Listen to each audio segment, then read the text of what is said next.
evening, everyone, and welcome to Young Alumni Achievers Award 2024. So, this institute started distributing this award back in 2010. So, it has been almost 15 years now. So, this is 15th year that we are giving this award, and it is my honor to welcome all the awardees, faculties, deans, directors who are here, families of the awardees, and of course the students. Thank you all for coming here.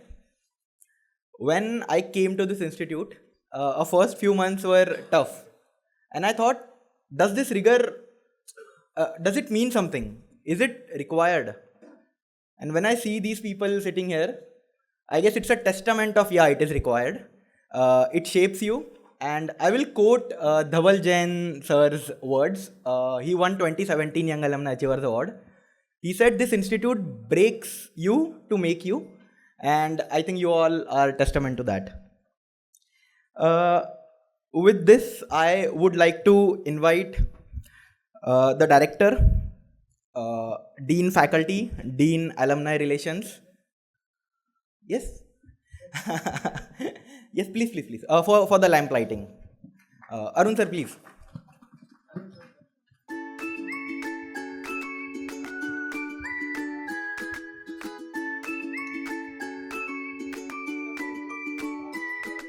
Oh, yes, Abhiman sir is also here. Abhiman sir, I would like to please be there for the lamp lighting.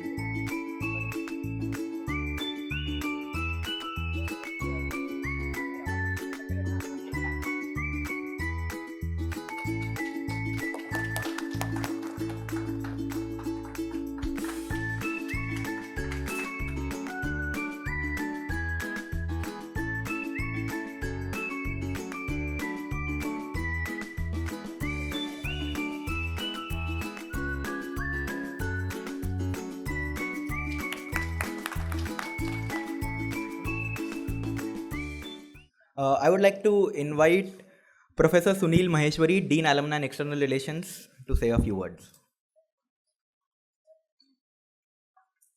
Thank you, Saurav. Thank you so much.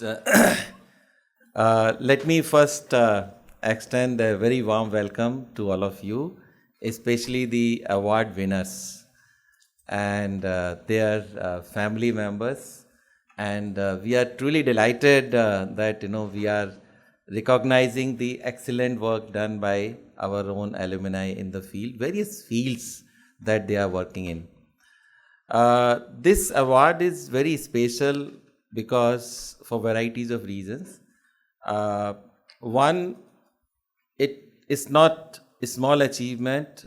Just to share with you, we got more than 100 nominations. I think 100 plus some nominations. 118, right? To be very precise, we got 118 nominations for this award.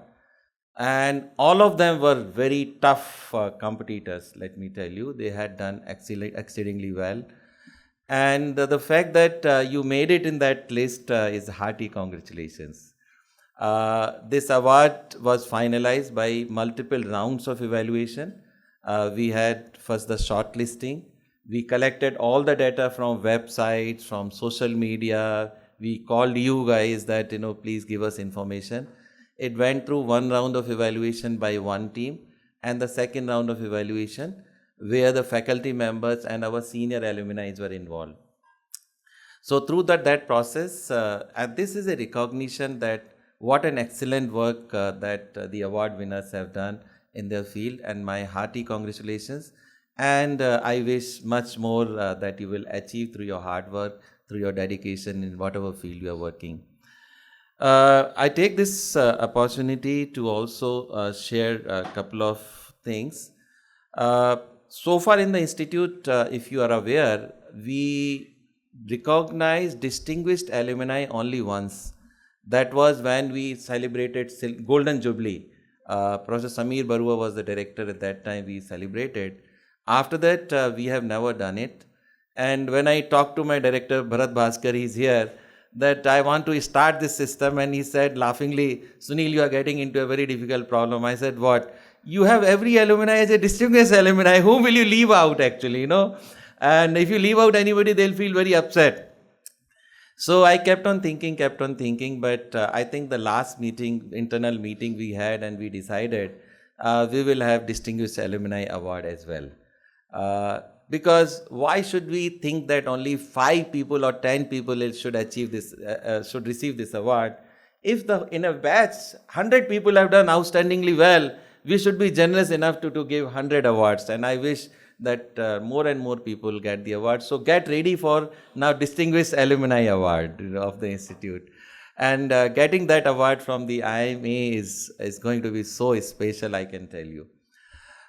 So this is, we have taken a call, we have decided, and we'll roll out the process for that very, very quickly. This was as late, I think nearly about a month back, we took the decision in a meeting, and we are going to start that. I also would like to share with you as an alumni a couple of more initiatives. I was talking during the tea time with Aarti. We have started Career Acceleration Program. Now, Career Acceleration Program has 2 elements. One element is attending the courses. And let me tell you, those courses are free. No, there's no fees like MDP. Now, the whole idea is that you graduated in 2005, 2011. After that, a lot of new courses the institute has started, especially the electives. And some of those electives might be very, very relevant to you. So the whole idea was that our alumni who have graduated, can we offer those electives to our alumni? So Professor Saral Mukherjee, he offered the first in that series a few months back, Remains of MBA.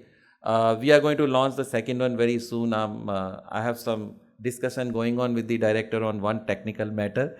So that's going to get resolved very soon, and we are going to launch the second course.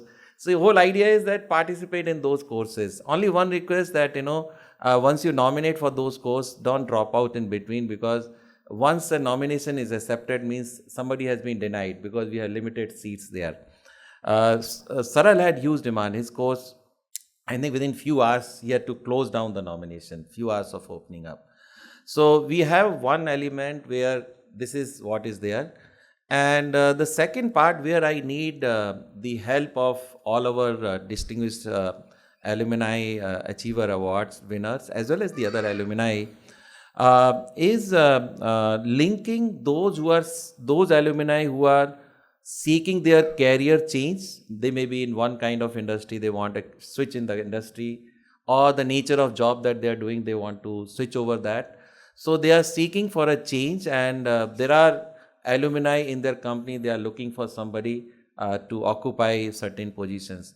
So we are going to start the portal. My IT team is already working on it. Very soon it will go live. Maybe my target is around 3 months from now, but 3 to 4 months that portal should be live. And I would request, whenever a vacancy arises in your company, just put it on this portal actually, and spread this word around. I'm sure you got your email that I sought the advice from all the alumni. So a lot of useful advices have come, and we are taking note of that. So that's the other one I thought I'll share right now and seek your support. So, and plus there are some other initiatives. You have done so well. That's where you are getting this award, Young Alumni Achiever Award.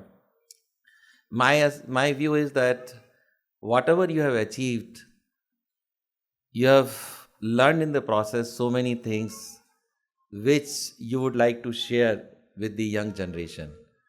And that is where I request and invite all of you to come here again and again and share that learning with the young students who are in their first year and second year.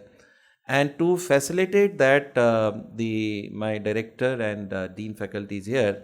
They have taken a call that any alumni who has completed 15 years after graduation, they need not take a separate kind of approval to be a visiting faculty here. They are automatically qualified to be visiting faculty. Just design a course, offer to the students, and that would be a huge learning. All of you are achiever. I'm sure there would be a lot of students in this institute who would like to gain that insight from you. So, with that, once again, I extend a very hearty welcome to all of you. Keep coming again and again. As an institute, we are trying to create as many opportunities as possible to receive you again and again on the institute, and I look forward to many more such associations. Thank you very much. Keep coming back. Thank you. Thank you, Professor Sunil. I would like you to be there. It's going to be a busy evening for you. I would like to invite all the awardees to come forward. I will also like to invite Pradosh sir, AGM Alumni Office, and Sunil sir, Dean AR, to facilitate the awardees.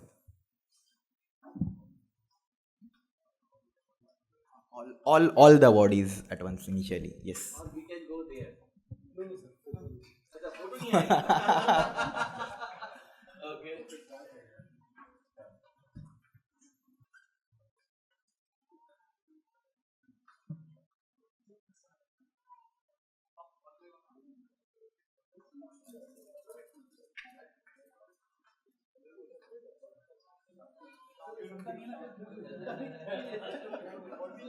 IIMA scroll. Welcome, welcome, welcome. Please come. Kapil, come.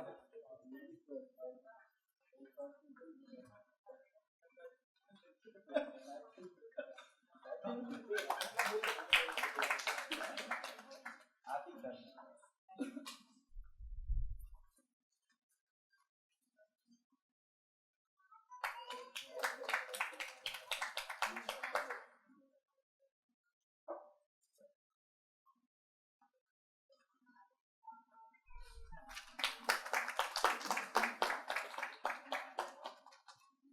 Welcome, welcome.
Please come. Welcome.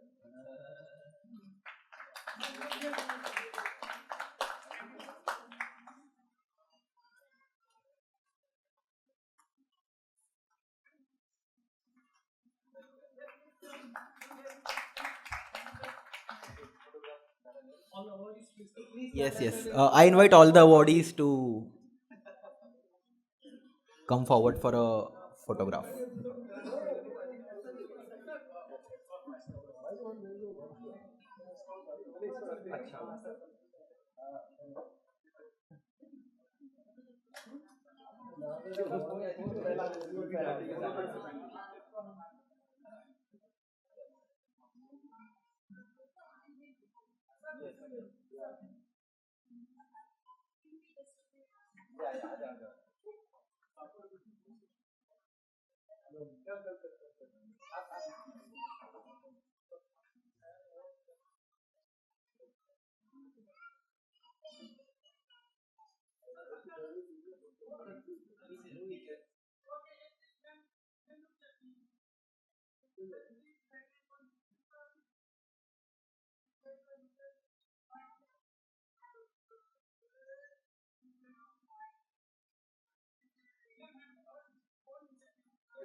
Thank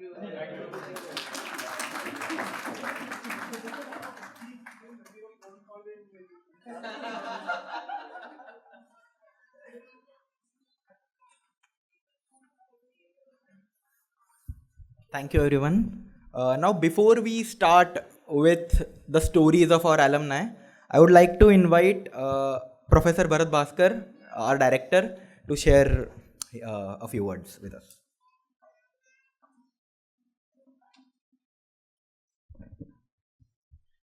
Let me once again welcome all the awardees, their families, my colleagues and alumni of this institute, as well as the current students who are here. This is not only a recognition to you, it's a recognition of the institute. In honoring you, we are actually honoring ourselves by saying that here are the achievers, and also you are becoming a role model for all the young graduates who have already graduated or about to graduate, that what IIM Ahmedabad stands for, what transformation Ahmedabad brought in your life through this education, and you are a testament to that, what IIM Ahmedabad has been able to do in the past. This is a wonderful occasion.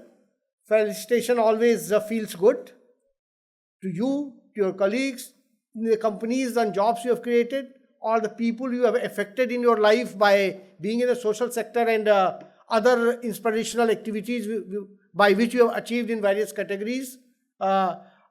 This is the greatest moment for you, but at the same time, it's also, as our Professor Sunil Maheshwari was talking about, also it's a time to spread the masses of IIM Ahmedabad. Because you are ultimately, if IIM Ahmedabad is whatever it is today, it's not only all the faculty and staff and everybody else who have contributed to building of this institute, it's what you have done after graduating from here in the outside world. And that contribution or that positive light which you are spreading everywhere of IIM Ahmedabad actually makes it the brand IIM Ahmedabad. That brand Ahmedabad is alive and wonderful and strong today. And I would say not only strong, it's so strong that I don't think any other Indian educational brand stands anywhere near this brand, is all because of achievements of people like you. So without saying much, it's your day.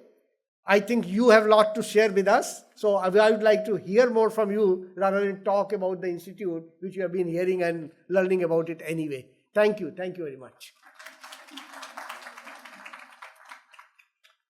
Thank you, Director Sir. So for this year, we are distributing the award in four major categories. One is corporate leadership, sports and entertainment. Third category is public service and social sector, and entrepreneurship. So I'll start with what you all are waiting for. I'll start with our first category, which is art, entertainment and sports, in which we have with us Mr. Siddharth Surana. I would like to call him to the stage. He is a national level archer.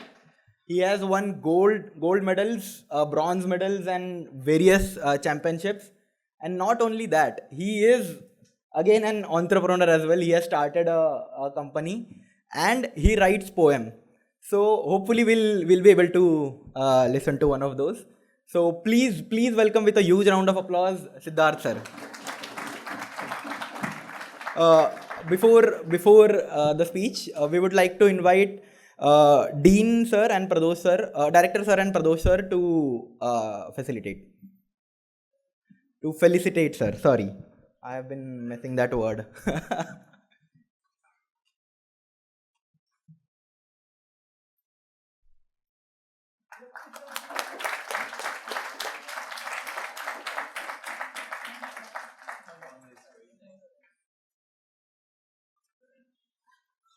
I like it.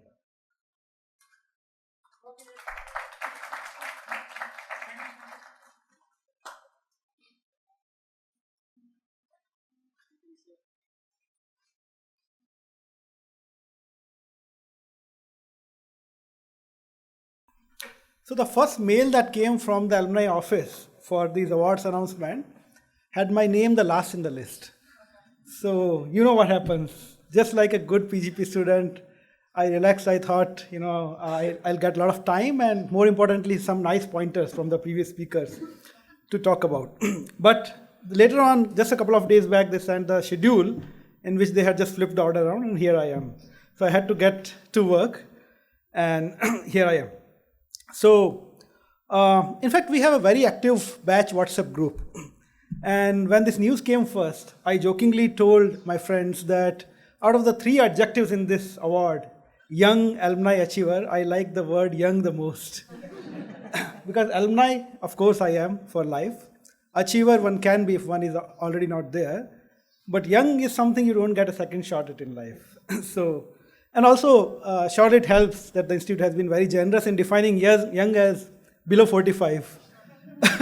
Had it been one of those 40 under 40, or even 30 under 30, or even 40 under 40, I had no chance.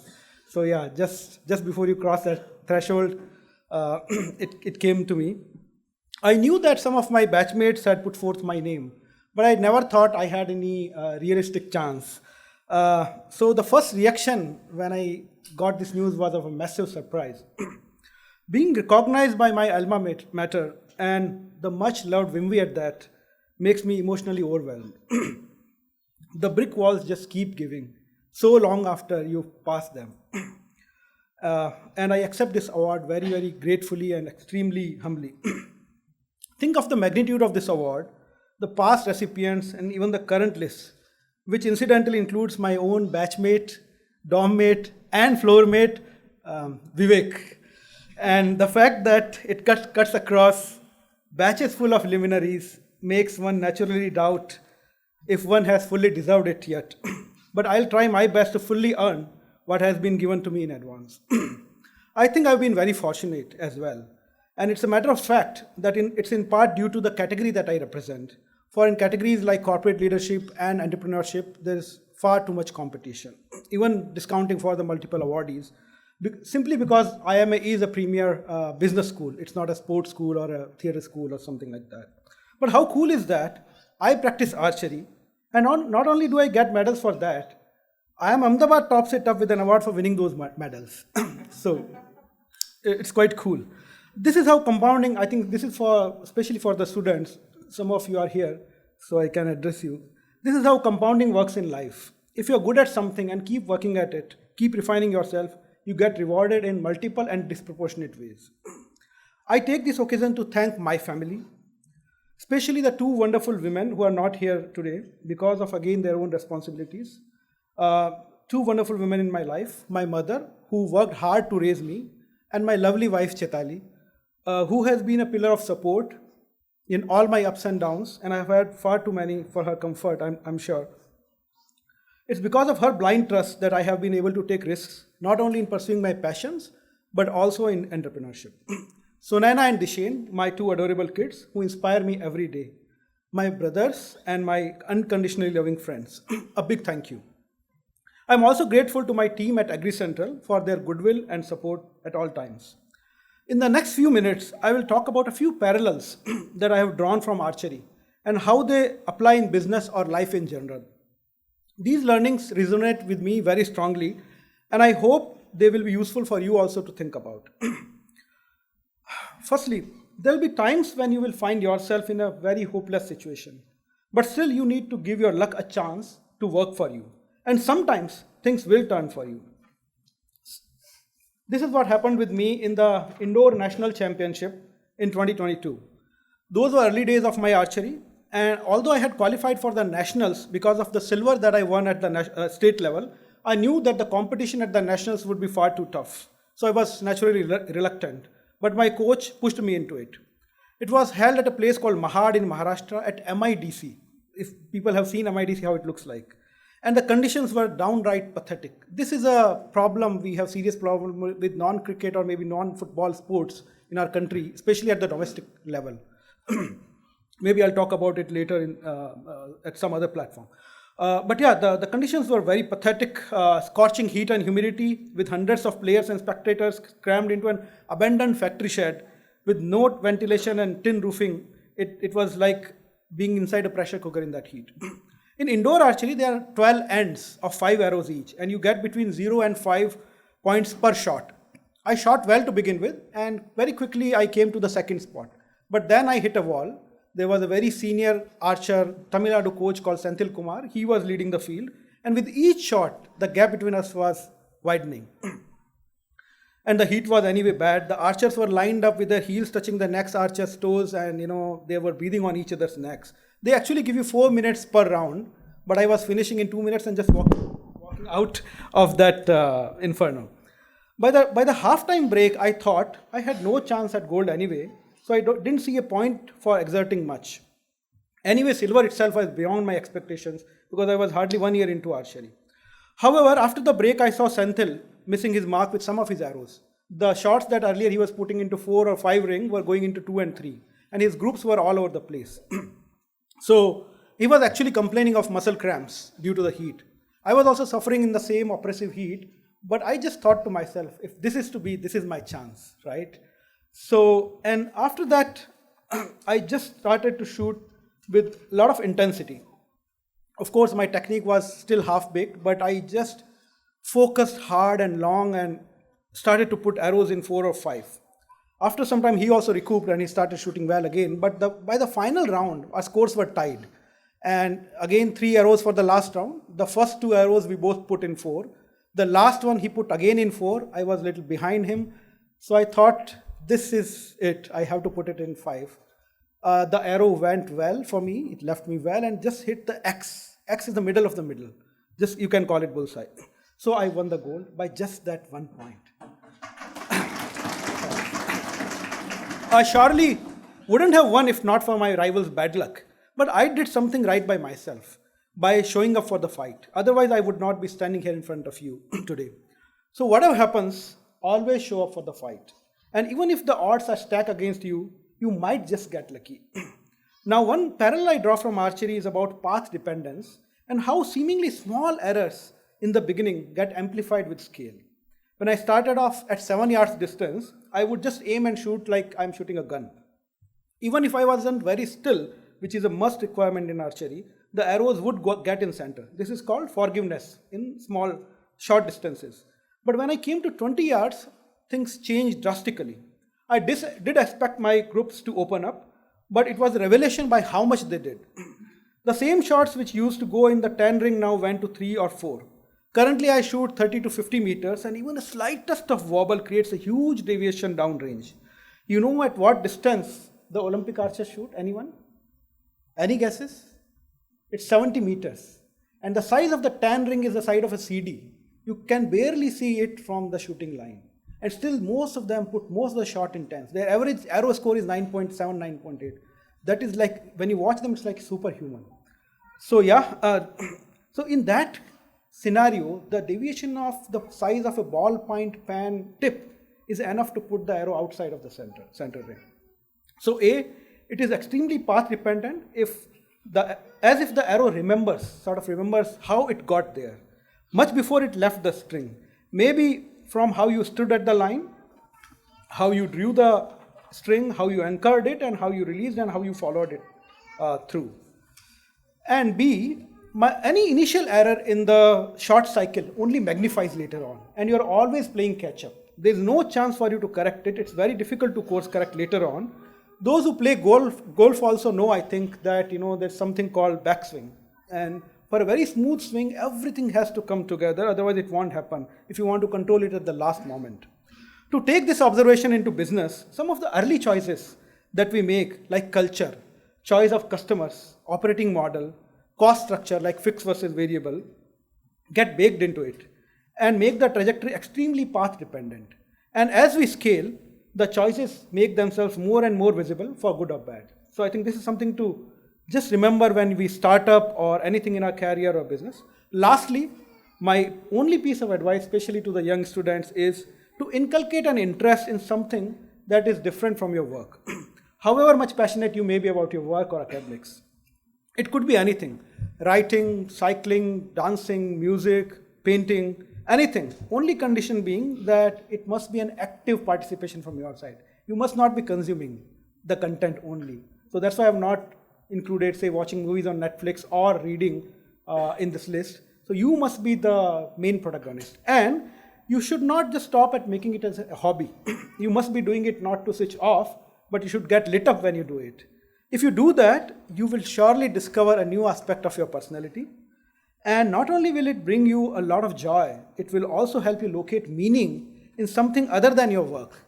If all your meaning of life and all your sense of self-worth is into your work or academics, and if something goes wrong there, where do you go from there?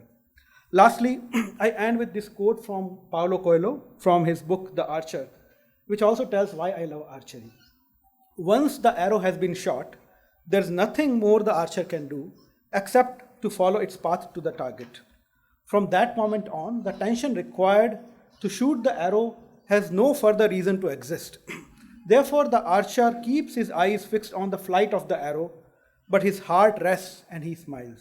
May you watch the flight of your arrow with your heart at peace and a smile on your face. Thank you.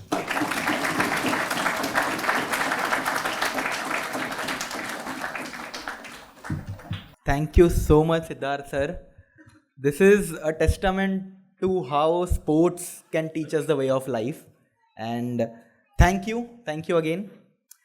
Now I would like to move on to the second category of this award, which is corporate leadership.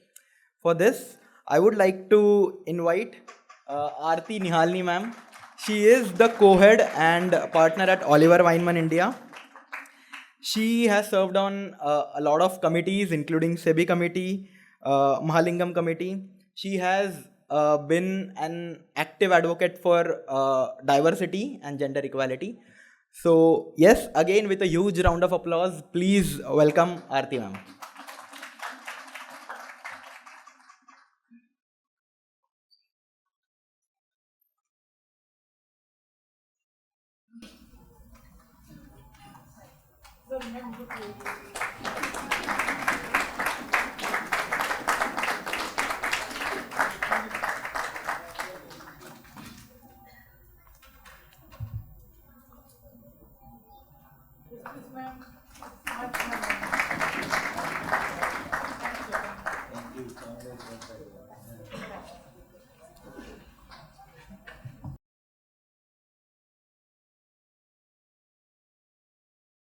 Thank you, sir. Always a pleasure to be back on campus. I'll start maybe with the story of when I came to campus for the very first time, not as a student, but for my group discussion and personal interview. And I had come with my father, and I still remember the feeling for me coming back to campus has always been one of awe. I know many people just love the campus. Many people, find it, the most beautiful piece of architecture. But for me, it's always been a very awe-inspiring place. And I've always wondered, why is it that the campus, still after 15 years, I come here almost every year, multiple times. Every time I'm here, it's still a feeling of awe. And somewhere I think I've been able to distill, because for me the campus stands for excellence in everything. So it is, I think, the perfectly manicured lawns that you enter. It is the perfectly, clean Harvard steps that one sees. My daughters have visited the campus a few times, and the younger one, when she came into the IMDC room, said, "Mama, so clean." And for me, that is actually, something that you don't need to be even an adult or a student. Someone who's experiencing this campus, even, as a child, can see the difference. So I hope that, I've taken that back with me in my corporate career, in my journey. The attention to the smallest detail, attention to excellence, and just striving for excellence, no matter how insignificant or small something may seem. I've also been very, very fortunate that I've got a profession like consulting. It allows you to do different things. Even on campus, I think my experience here was richer for all the students. I know the studies and quizzes can be very, very overwhelming, but some of my best memories are, the times we spent with friends or Prayas, which was, a student-led initiative at that time. And I think that I take that back with me in my career as well. So primarily, I'm a financial services person. I do consulting in financial services. My parents are also bankers. But I think my most fun experiences, even in my consulting journey, have been, when I've worked in an automotive plant. My eyes light up, when you see, how do you see trucks being made and cars being made? Or, when I'm working, let's say, in the aviation industry, or I'm working in a consumer retail industry. So different things will teach you, so many new lessons, and very often we don't connect the dots. So my strength, and I believe something that, has helped me a lot, is connecting the dots. It's very different, and of course, specialization has its value, but also there's very few people who connect the dots across, what's similar across different industries. So please keep that in your mind as well. Finally, I think I'm standing here alone today, but I have a whole army behind me, which helps me be here. That army, of course, includes my mentors, some of the best teachers I've had, both while studying, and also I think my journey in consulting has been one of an extended school. So you just keep learning, and I've had the best mentors and coaches who've invested so much in me, and till this date, are my guides. I've had the most amazing teams that I work with, people who go out of their way, who kind of live up to my same, expectation of excellence from all of them. So I have the best friends, but also the best teams that I've worked with. And lastly, of course, I have my family, my husband, who is a batchmate also from 2009. I don't have to look too far. I have a mentor and a coach at home. So every time, whether it is a problem to be solved, he is my go-to person, or a personal challenge about how to, do even better, I have someone at home. And then the army includes, of course, my parents-in-law, who aren't here today, who take care of everything that allows me and my husband to basically, focus on our careers. And the entire extended family. So I do think that, keep that army with you. It's my sister-in-law, my sister, the extended families. I've called on everyone for help, and I do it shamelessly. So be shameless in asking for help as well. And lastly, my two little girls, Nandini and Ishani. They are the sweetest, and my job often requires me to be away from home. And someone had given me very good advice that don't disappear. Always tell your kids, Mama is going for 3 days and Mama will be back. Mama is going for 1 day and Mama will be back. So they are the most understanding and most supportive of, Mama doing whatever she needs to do. So thank you. Thank you, everyone.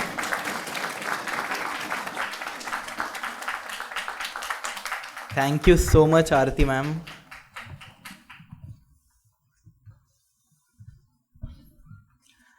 So now we have, sir, I'll introduce you so that you don't have to stand there. So we have with us Dev Nambakam sir. He is the managing director and co-head for India Investment Banking Division, Goldman Sachs. He has been working in this industry for 18 years. So for 2 decades, almost 2 decades, he has been invested in capital markets and mergers and acquisitions. So with this, I would like to introduce Dev sir to you. Please, sir. Sunil sir and director sir, please.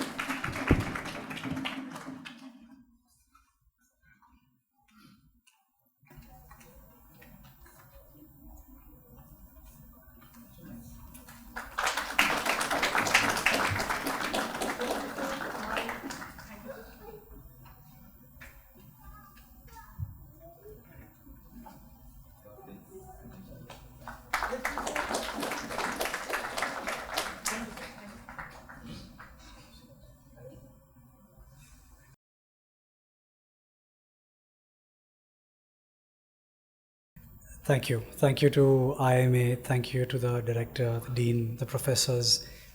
Thank you to the Alumni Association and to all of you for making this a very special day for all of us. I'm acutely aware that many others could have been standing here in my place today. Many of my peers who have done as much, if not much more. So me being here is probably a fortuitous coincidence or coming together of many things in my life, be it my upbringing, for which I have my parents to thank, my education, for which I have all of you to thank, my family, which is my backbone. My wife is also my batchmate. I think that's one thing common with a lot of us. And my friends and colleagues who thought I was worthy of receiving this. So I want to thank all of them for making this possible. I thought I will just share with you today a little bit about what I learned in IIMA. And so you said being an alumni of IIMA is a responsibility. So what I have tried to do over the last 2 decades, so just a few thoughts I thought I would share. Whenever someone asks me to talk about my profession, I say I'm an investment banker with Goldman Sachs. And almost as if by reflex, I say this is the first job and the only job I've had. Because I think in that statement, there are a lot of sentiments and belief systems of mine linked to my career, which I thought I would share with you. But before I do that, by the way, my misadventures on tea night aside, I am generally a very private, very quiet, low-key person. I lead a decluttered life, and in the last 2 decades, I've focused on only 3 things: my family, my work, and my workout. And so what I share is probably specific to me, maybe something that some can relate to, maybe not so much the others. And by no means, especially for the students, by no means is this any sort of unsolicited advice. I have not learned nearly enough in my life to tell you how to lead yours. So this is just some experience of mine that I wanted to share. Like I said, 4 things. It's a overlap between what I learned and what I've been trying to do in the last 20 years or 19 years since IIMA. First, how did I choose this job? How do all of us choose our careers? Back in 2005, investment banking, and especially with Goldman Sachs, was a very sought after role on campus. I think it still is. Although today, I think you have a lot many more options than we did back in our time. I honestly didn't have the fullest appreciation for what a career in investment banking, especially for the long term, meant. I had some information. I made an honest assessment of my skill set. There was an opportunity set. I thought there was a match. I picked one, worked hard for it, and God willing, it worked out. 19 years later, if you ask me, do I do investment banking because I like it, or do I like investment banking because I do it? I don't know the answer. Maybe it's a little bit of both. But I think the point in all of this is we put so much pressure on ourselves to make that one ultimate choice of our career after IIMA. The reality of it is, I think we all should, I would encourage all of us to leave room for a lot more information and change that is going to come.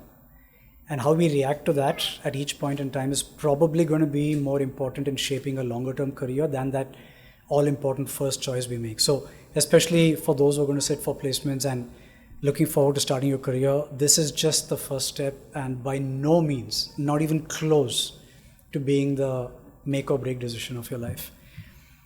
The second thing, which brings, I'm sure some of them have this question in their mind, then why have I stayed in the same profession, in the same organization for 2 decades, given what I just said? I think I believe in a philosophy, and again, something I learned from IIMA and from my batch, actually, a lot of like-minded people in my batch. I believe in the philosophy of net positive. I don't think there's any career, any job, which is only positive and glory and no downsides. I don't think such a job is even worth doing. So given that, far too often you see people thinking the grass is always green on the other side or moving from one thing to another. And God willing, thanks to IIMA, we have more number of opportunities today than we have ever had.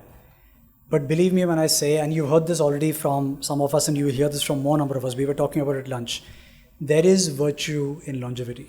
There is virtue in staying power. There is value in continuously learning and doing more and doing more and doing more. I mean, if you ask me of my 19 years, my best years are my most recent years, and hopefully at the end of my career, I'll still be saying the same thing. because I genuinely believe that my best years will keep coming with more and more experience and more learning. So I would encourage all of you to stay, to learn, and to keep learning, because it's far too easy to make a change for sake of it. And by the way, that's not to say those who make changes shouldn't be. It's a very conscious choice that we should make, and then we should own the choice thereafter. The third thing I wanted to say is, if I've done this for 19 years, how do you measure success? This is honestly a question, call it midlife crisis, I don't know.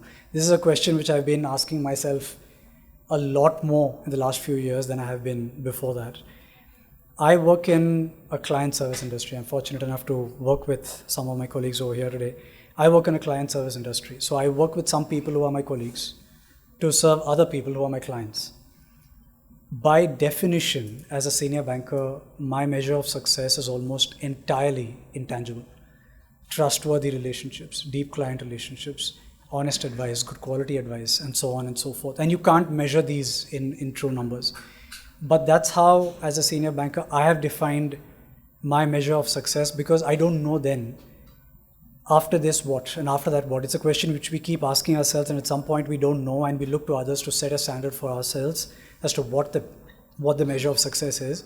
Maybe the way to do it is to set for ourselves what we think our measure of success is, and hopefully, so to your point, it's our responsibility to set that standard to the world and say, this is how I define my success, I own it, and these are my goals that I'm aiming for. And the last thing, which is something which I truly want as an ambassador of IIMA to represent.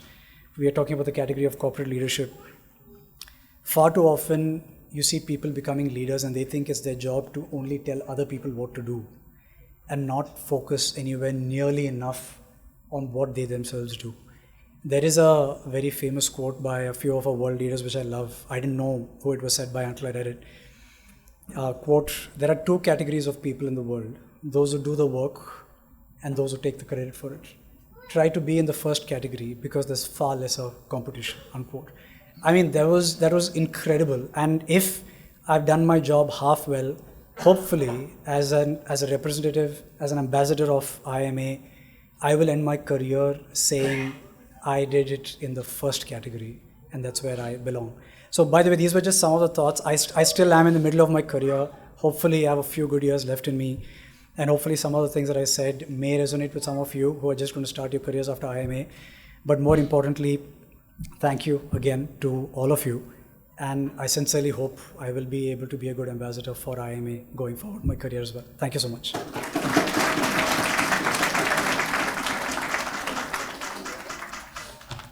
Thank you so much, Dev sir. Because the placement season is coming up and a lot of us will be starting our career soon. So these words are words to live by. So with this, I will, in the corporate leadership category itself, we have Geetika Mehta ma'am. Unfortunately, she is not here today, but I'll introduce her. She is the managing director of Nivea India. Before that, she has worked with Hershey's, HUL, all the big FMCGs. She has received multiple awards. You can see top female FMCG leaders by TV18, CNBC, Impact, ET's 40 under 40. She, apart from all that, she has also been involved in running. She has completed full marathons, multiple half marathons. So again, a testament to there's more to life than just work. So yes, unfortunately she could not attend the event. So I'll.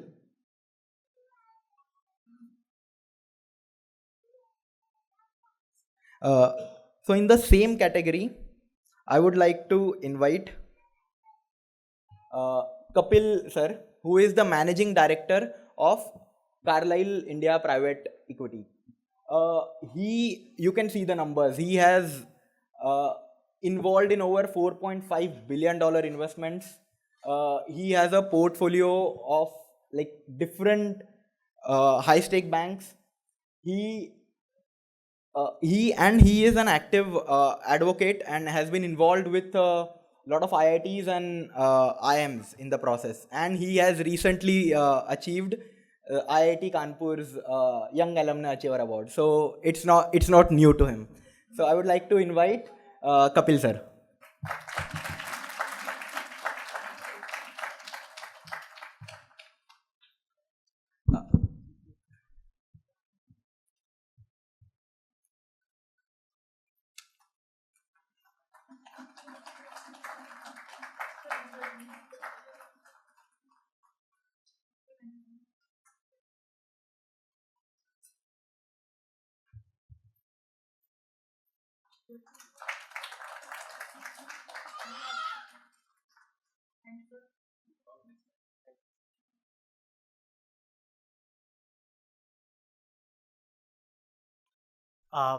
So I wasn't ready to speak till the time when we met Siddharth at lunch and he said that we have to speak something.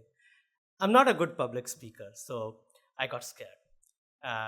And I reached out to my wife for help because that's what you do, right? So I went back after lunch and she says, hey, there's this thing called ChatGPT. I'll just...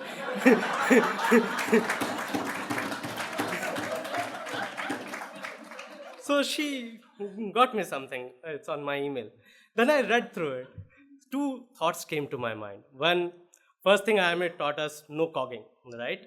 So can't use that. And two, it's not personal. So I said that I'll take my chance and I'll speak through what I know and will share my experience. And thanks to Siddharth, Aarti, and Dev, I got some confidence. So I'll go the non-chat GPT way. To tell you something about myself, which is not here, I'm the first college graduate in my family. My parents never went to college, didn't have that background. I come from a small town of Giridih in Jharkhand, always grew up there before I went to IIT. So getting into IIT and then to IIMA was a big validation. Getting into IIMA was a big moment of pride for me and my family. And thanks to my parents, I needed a job that time. I had a job out of IIT. They took the decision to kind of give me 2 more years to invest in my career and make me ready, and I'm thankful to that, to them for that every day. So I came here to this big institute, the best people from all over the country, and I didn't know if I'll fit in, how I'll fit in, and how things will pan out. So a little bit like Dev, when you don't know, you just try to put in some bit of work. Thanks to IIMA, the first quiz I still remember was QM1, and QM1, I coming from a little bit of maths background, did well. And academic success out here did give me a lot of confidence to go out in the world. So the first thing that I got from IIMA was the confidence that having arrived here, you will do something in life, you will do something well.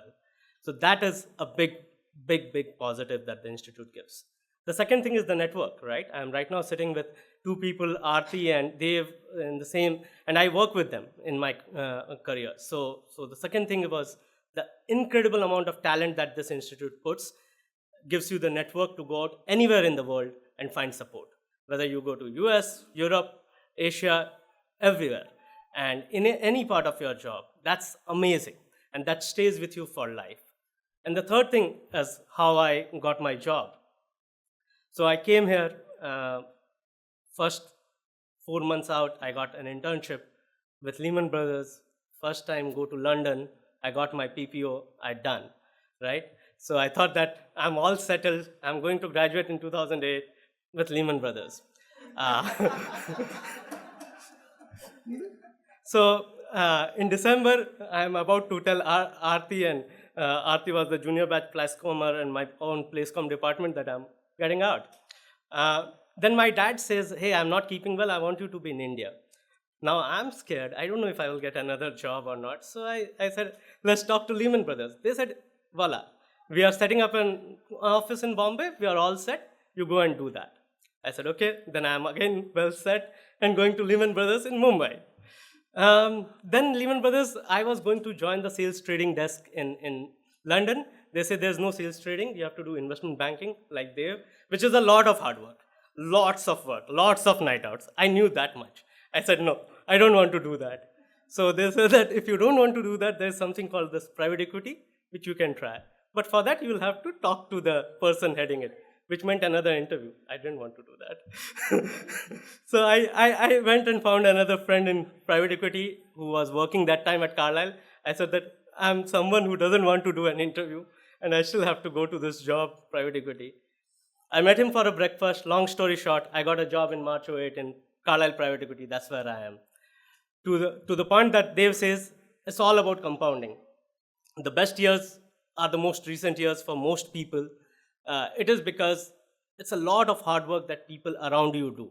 The ecosystem starts believing in you. The seniors start trusting you. The juniors start putting their careers behind you. The relationships get built. And it takes time. And hence, you need to kind of give your career the longevity for anything to play out. It's like Warren Buffett says that compounding is the biggest miracle in that sense. So that's one thing that I would say is that let serendipity happen, let things happen, keep the trust, and that's what has worked out for me. Finally, I would like to thank my family, my parents, my mom who believed in me from day zero, paved all this path to bring me all the way to here. While I'm the young alumni achiever, I'm not the first one in my family. My younger brother got it before me. That's what they keep on telling me. So I would like to thank him to inspire me in some ways. And as I said, my wife keeps the sanity at home. She says that I do the corporate work, she does the philanthropic work, so she works for the Gates Foundation. And when I got married to her, I got another set of parents who are here with me today to support me and be with me out here. And finally, as Aarti said, I have a young daughter, Myra, who is the bundle of joy. She is the one who brings the joy and happiness in life and makes everything worth it. So thank you.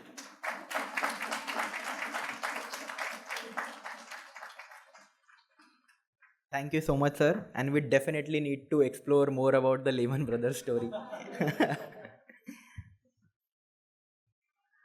So next up we have Madhurima Agarwal ma'am. She is the MD at Microsoft for startups. She has been awarded the most influential woman in technology, top 10 corporate leader by Startup Review, next generation woman leader. She has been an active advocate of entrepreneurship at the same time. She has been involved with a lot of IITs and IIMs to promote entrepreneurship. So I would like to invite her to speak, and I would also like to invite Dean sir and Director sir to present the award.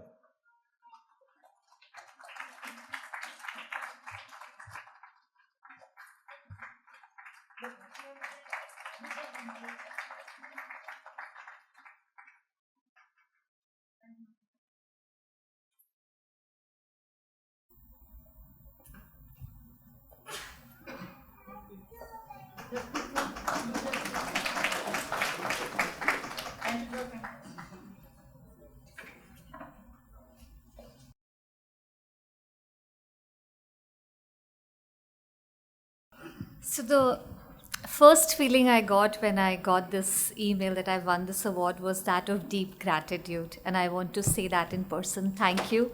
Thank you, IIMA. Thank you, Director Sir. Thank you, Dean Sir. Thank you, all the faculty. It's IIMA was a turning point in my life, right? A huge one. And I think I owe a lot to IIMA. So for some context, I come from a small town, again from Jharkhand. So yeah, you have two people from Jharkhand today. And I led a very sheltered life, right? I had never heard of the institute called IIT till I was in my 11th grade, never heard of it. And similarly, I had never heard of, the institute called IIM. I'm the first woman graduate in my family. And we are primarily a business family, so, ठीक है काम करो उससे मतलब है not degrees. And then I started my own company. Then it was not called startups during my undergrad. And one day in the newspaper I was reading there is this huge company called Infosys, and I was like, I want to make my company like Infosys. And I asked some people like, kaise karenge, how do you do that? Somebody said you have to become an MBA. And I said, okay, which is the best place to do an MBA from? And they said, IIM Ahmedabad. I said, okay. Then let's go to IIM Ahmedabad. That was the feeling. So talked to, few people figured out you have to give CAT and you have to qualify stuff. I said, okay, we'll do it. And then after giving the exam and the interview, I was very apprehensive. I was like, no way I'll get through IIMA. Talking to the students who were there. But my mother, and she's here with me today, she had firm belief. She was like, you will go to IIMA. I got through other IIMs, Indore, Lucknow, Calcutta. The IIMA call had still not come, and I was ready to go there. She was like, no, you wait, you will go to IIMA because that's where you have to go. So, it was all your belief, Mummy, that, I could come to this hallowed institution. And once I was here, I realized, what am I doing here? Everybody is like, the best from different parts of India and few from outside. I don't think I fit in here. So the first few months was really tough, right? And I'll just, share a small thing which I still remember. The first night I was here at IIMA, I had got what we call a mosquito net, put it up 10 o'clock, that's how we live. I went to sleep and everybody was shocked. You're sleeping at 10? That's not what you do here. I was like, okay, all my life I've done that. But all my friends, my classmates, they brought in a lot of support, helped me cope with this culture shock. And over the 2 years, I think I transformed, right, learning from everybody. It was through this institution that I got a chance to visit a foreign university as part of the exchange program. First time abroad, all alone in a country which was non-English speaking nation. And my parents said that just go. They never thought even once that you're a girl alone, how will you go? All that stuff, never. Just go, we'll manage somehow. They've invested a lot in me, so thank you for doing that. And I graduated, and after that, again, corporate life is tough, right? Having done a startup and then going to a corporate life, company, having bosses, having set processes, it was tough. But I think the training that I received here at IIMA, the ability to handle stress, and I want to, really make that point again.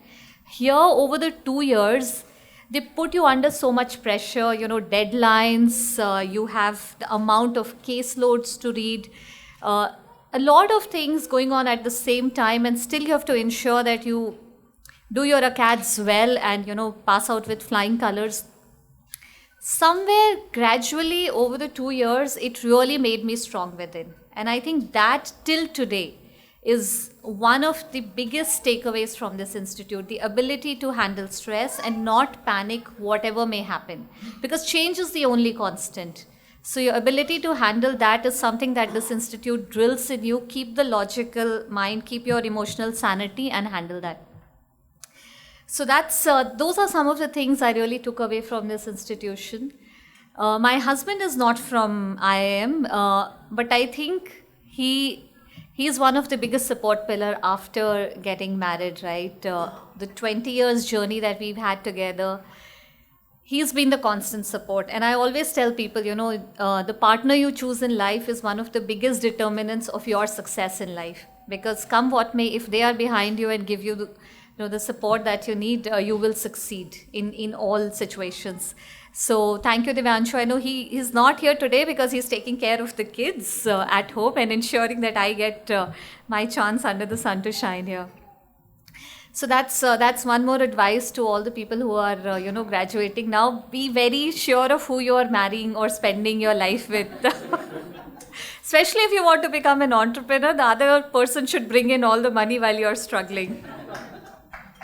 So these are some of the things I wanted to share. I have 2 kids, Myra and Shaurya. And my daughter is still in 7th grade and son is in 11th. And I think I have made my daughter one true, somebody who will always hold the flag for women. She actually questioned on one course I had put her in, online course. The faculty there was just talking about mankind, and she's like, so what about womankind, right? And I just told her, I was like, what did you just say? You just put the person on the spot. But she was like, no, it's important, right? Why everything has to be about mankind? So I think that's something I hold very close to my heart. Having been a woman entrepreneur, faced a lot of challenges, which I see are getting eased now, right? But there's still a lot of work to be done. There's a lot of active dialogue that's happening around diversity. And I know, IIMs and all also are taking that way, especially, different types of diversity, but gender diversity is being taken very seriously. There is a lot of work to do. We have to focus on equity and not equality all the time. So that equity is needed to give the equal footing. And that's what I've tried to do in my work as well. So all of you, the future leaders, make sure that at your workplace, you do give it a thought, and diversity and equity should not be secondary, but something primary. If you build that culture around you, at home, in your communities, at your workplaces, the world will definitely become much better, and there will be true progress that will happen. So, these were some of the things I wanted to share. Change is the only constant in life, and unlike some of my esteemed colleagues and friends here, I have done a lot of changes in my career. I spent the first 10 years in the financial services industry as an analyst, and then came over to the startup side, worked as a bridge between the corporates and the startups. And that ability to take a break, make a clean switch to the other side was again because of the confidence that IIMA has instilled in me, that even if I take up something totally new, even if I take a break from full-time work or anything, thanks to this institution, thanks to the networks that exist here, thanks to the brand that IIMA is, I will be able to make a good start again. So thank you again. Thank you for this recognition. It means a lot. It's a very, very special award, and it's making me quite emotional. But thank you. It's such a pleasure to be here.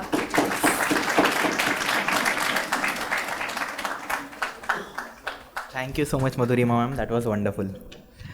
Now, continuing on to the Corporate Leadership Category Awards, I would like to introduce Vivek Vikram Singh sir. So, he is the Managing Director and Group CEO of Sona Comstar. He has achieved a 5,550 crore rupees IPO, which was the highest in the auto component industry. He is recognized as Economic Times 40 Under 40 Business Leaders, Ernst & Young's Entrepreneurial CEO of the Year.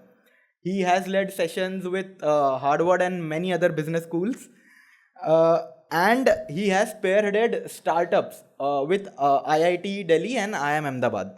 So with this, I would like to welcome Vivek sir, and I would also like to invite Dean sir and Director sir to present an award. Thank you.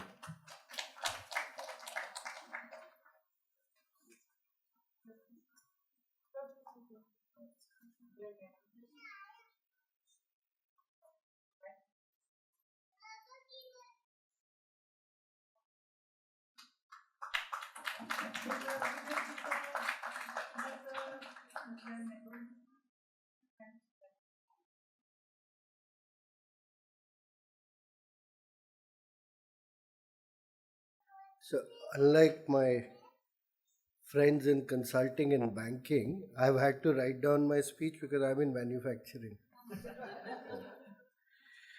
So, yeah, returning here is pretty special. It reminds me when I was a student and I used to sit, in the back rows, not in the front. And yeah, even then you dreamt of becoming somebody in this world. Of course, somehow I also found time to find my life partner, my wife Preeti, in this crazy schedule. So when I look at her sitting there with my two lovely daughters, Navya and Adya, I can't waste this opportunity to tell them, kids, this is how I met your mother. So I obviously never imagined back then that I'd be standing here and being asked by people like Shreya to impart wisdom. And to be honest, I don't really feel that wise. When I joined Sona Comstar nearly 10 years ago now, It was a company with rich promise, but we had deep financial troubles. And I didn't think I had the stuff in me to save the company at that time. However, Sanjay, our largest shareholder, our chairman, and perhaps more importantly, my best friend, is someone who saw in the company not just a business, but a canvas. And in me, he saw someone who could paint a new future. So he stepped back and gave me full control. And in doing so, with his incredible power of belief, he helped me shape Sona Comstar into something truly, truly special. Over the years, of course, we've not just survived, we have thrived. Some of the numbers are there, but our revenue is actually up by over 10 times and our EBITDA by 12 times in the last decade. We've grown our equity value by over 20 times in the last 5 years alone to reach above $5 billion today. And although this phenomenal outcome would suggest that we had a string of unmitigated, uninterrupted successes, we did have our share of failures, and we certainly had more than our share of luck. And it's hard to separate luck from strategy. It's hard to separate chance from capability. So I'll not pretend to parcel out wisdom. What I'll try and do is share 5 pieces of advice from my meandering experiences. First, be kind. Too often, kindness is viewed as a weakness, and I know it to be an unshakable strength. Paraphrasing Don Draper, everyone who walks into our lives brings with them their whole story. Their dreams, their struggles, fears, and triumphs. They have a million reasons for being where they are. And if you listen, they'll tell you. They'll tell you of their journey, their moments of doubt, their aspirations. They'll tell you how they forgot where they were going and woke up anew. They'll tell you how they once dreamt of perfection, but realized that with wisdom that life is gloriously imperfect. This is what makes us human. We're all flawed because always we will want so much more. Kindness is the acknowledgement of this shared humanity. It's about understanding and respecting the complexity of the people around us. Carry this with you, and you'll find it enriches not just your professional relationships, it will enrich your entire life. Second, be strong. In a world full of doubt, strength is a necessity. There will be days when you feel like you're standing on the edge of the abyss and there is nothing ahead of you. Be grateful for those days, because those are the moments that will define you. As Seneca said, excellence withers without an adversary. Our challenges are what compel us to adapt and to grow. And strength, by strength I don't mean just individual strength. We at Sona believe that our strength lies in our collective spirit. It's in the way we lean on each other. It's the way we push each other forward. That's what our strength is. Third, be aggressive. I often remind my team that chaos is a ladder, if you know how to climb. In uncertain times, while others have pulled back, we have leant forward. We did this by betting big on electric vehicle systems in 2016 when EV was merely a buzzword. We did this by acquiring a company almost our own size in 2019 when M&As were not really in fashion. We did this by doubling our R&D expenditure to nearly 100 crores during COVID years when everybody was cutting costs. So these animal spirit type things is what we need to embrace within us. These moments of boldness are what become the inflection points of our lives and our careers. Fourth, be ambitious. At Sona Comstar, growth is our lifeblood. We have multiplied our scale, our reach, our product portfolio by many, many times over the past decade. But ambition is more than just metrics. It's about purpose. It's about trying to build something bigger than yourself. It's about trying to build something that leaves a mark, something that truly matters in this world of ours. For us, it's the purpose of building an Indian engineering company that the world can be proud of. That's what drives us every day. Lastly, be humble. Success, any kind of success, is a fleeting gift. No accomplishment, no milestone entitles us to any guarantee of future success. Like in the poem about Ozymandias, the king of kings, time will humble us all. And gratitude is the twin of humility. So I stand here also deeply grateful. Firstly, to my mother, to my family, to my alma mater, to our customers, to our colleagues, our shareholders, our suppliers, and each and every person who's walked with me on this path. So thank you. And if you remember nothing else from what I just said, just remember one thing. Please be kind. Thank you.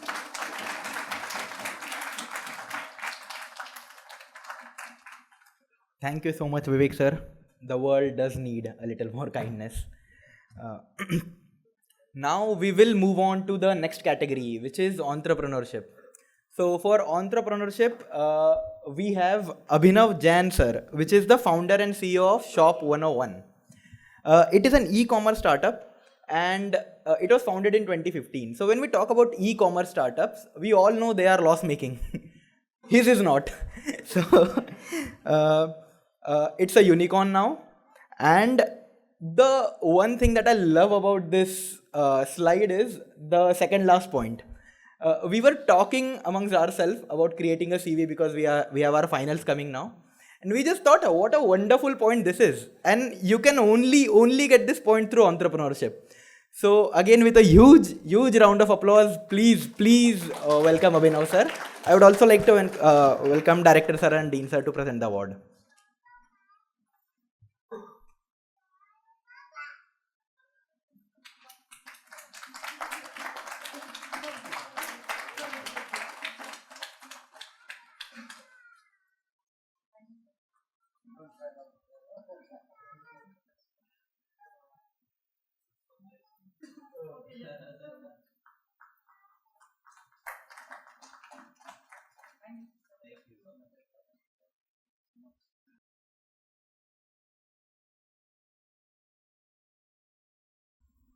Thank you so much for the award to IIMA, to Director Sir, Dean Sir, all the faculty members, and all the people who are involved with the award. I think it's a very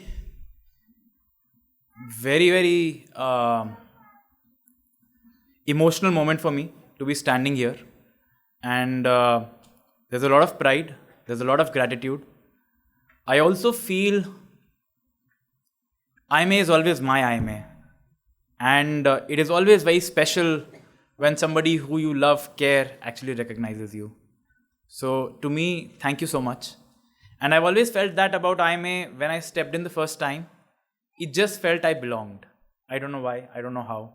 And I've always felt that. And I didn't come back to campus for 10 years, came back, still felt the same. So thank you so much.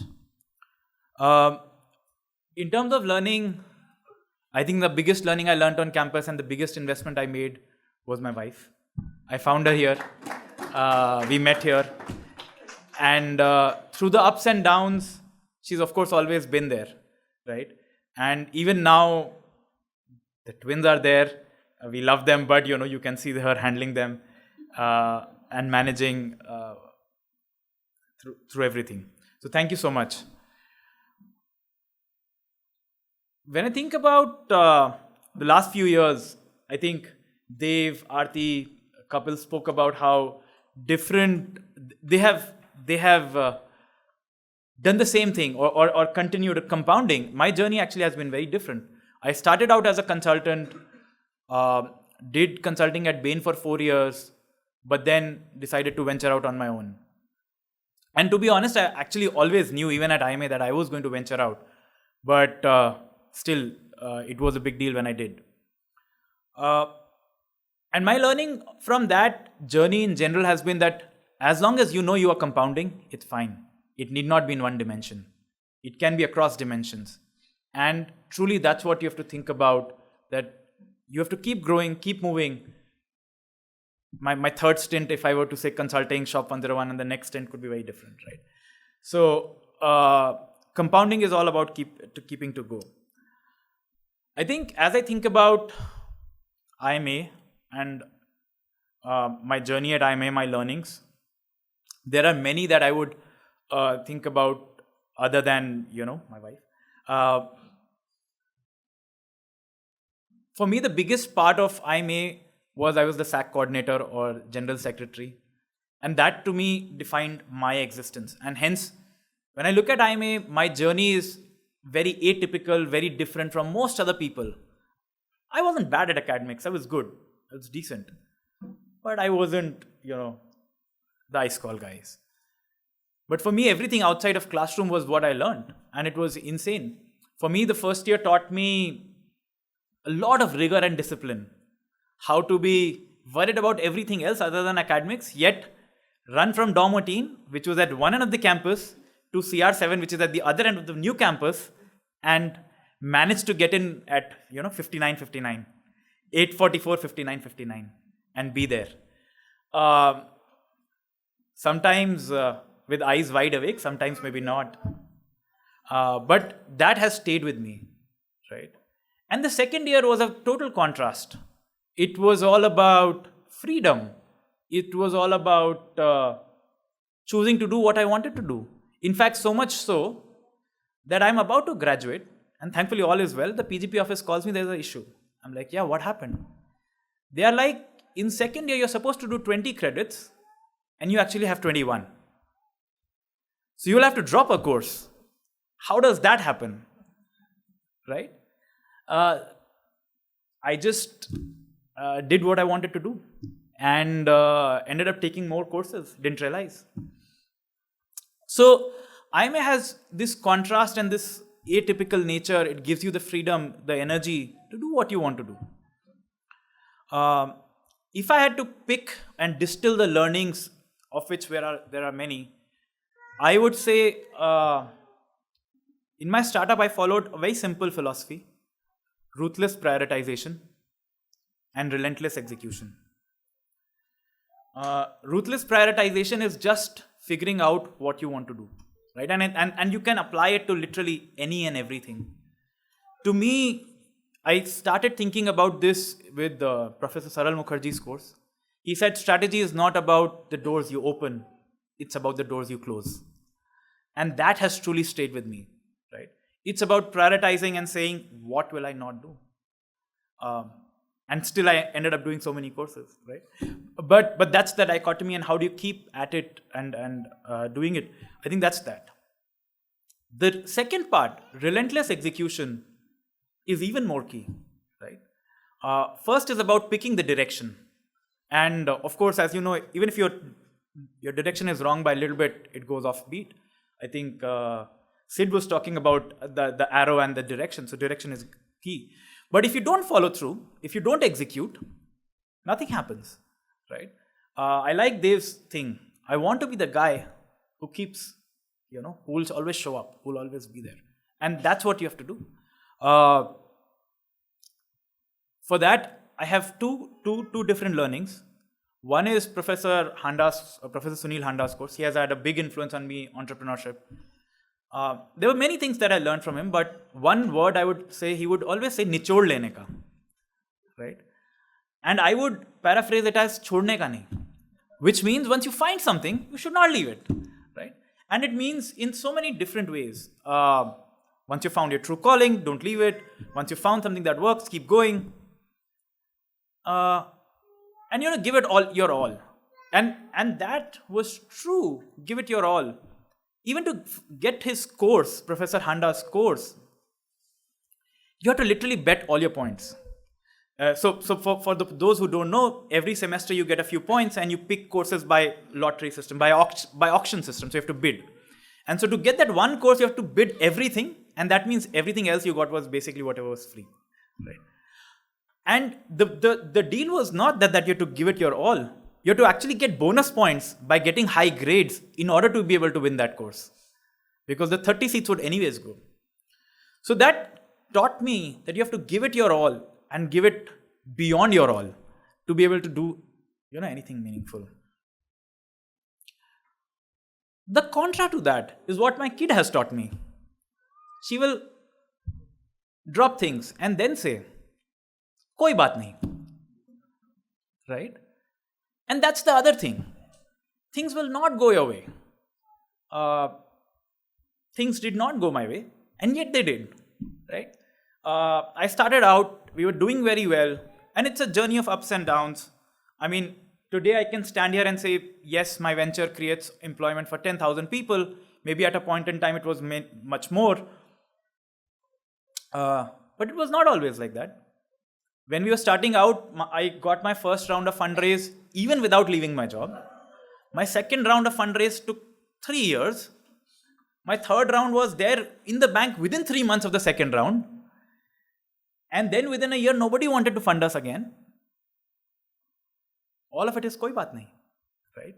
You will find your funding, you will find your successes coming very quickly, could be very different, could be very far. And then we had to sell the company. At least I didn't start my company to sell. But again, koi baat nahi.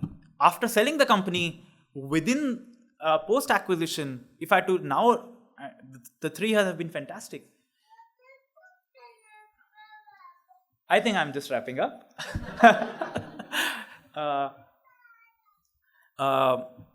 So my last 3 years have been fantastic. And the company would now be valued independently at $1 billion if it were. But that's okay. So I think that's how I would think about my journey. And I think before finishing, I would just say a few things, right? Another of Professor Sunil Handa's quote for me was, with some of the SAC coordinator or people who do well, if that is definition of well, is that you have to make sure that this is not your peak. This is not the thing that you're just known for. You do go out and do something else. And I hope that this award for me, and like people said, we are still young. This is only a pit stop, if it may. And to all the people out there, to all the students, if you had to think about how you think about your career, Steve Jobs' quote of a square peg in a round hole, or closer home, I would just say, don't be another brick in the wall, right? We pride ourselves being another brick in the wall, but just don't be another brick in the wall. Thank you so much. And to Anika and Avika, my kids who have stayed here patiently and been there. To my parents who are not here, but saw the dream, got me this far. And I think it takes a village. It takes a village to get here. My co-founders who helped me, my team, the company who acquired Naveen, and the InMobi group. I think all of those have been very, very supportive. Teachers, faculty, teachers from my undergrad and my school. I think thank you to everybody. And finally, Tanu, thanks again. This has been amazing. And I sit here with a lot of gratitude, but a lot of pride as well. And I wish IIMA all the best and we continue to do well. Thank you so much.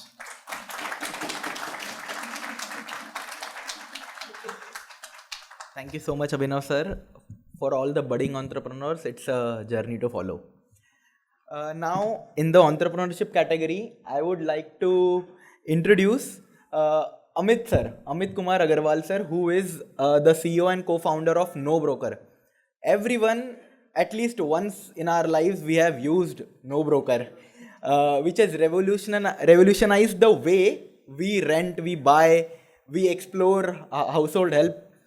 So with this, he has not only started up the only unicorn in the property tech industry. He has also invested in 30 plus startups. He is a mentor, and it is again my honor to invite Amit sir, please. I would also like to invite Director sir and Dean sir to present the award.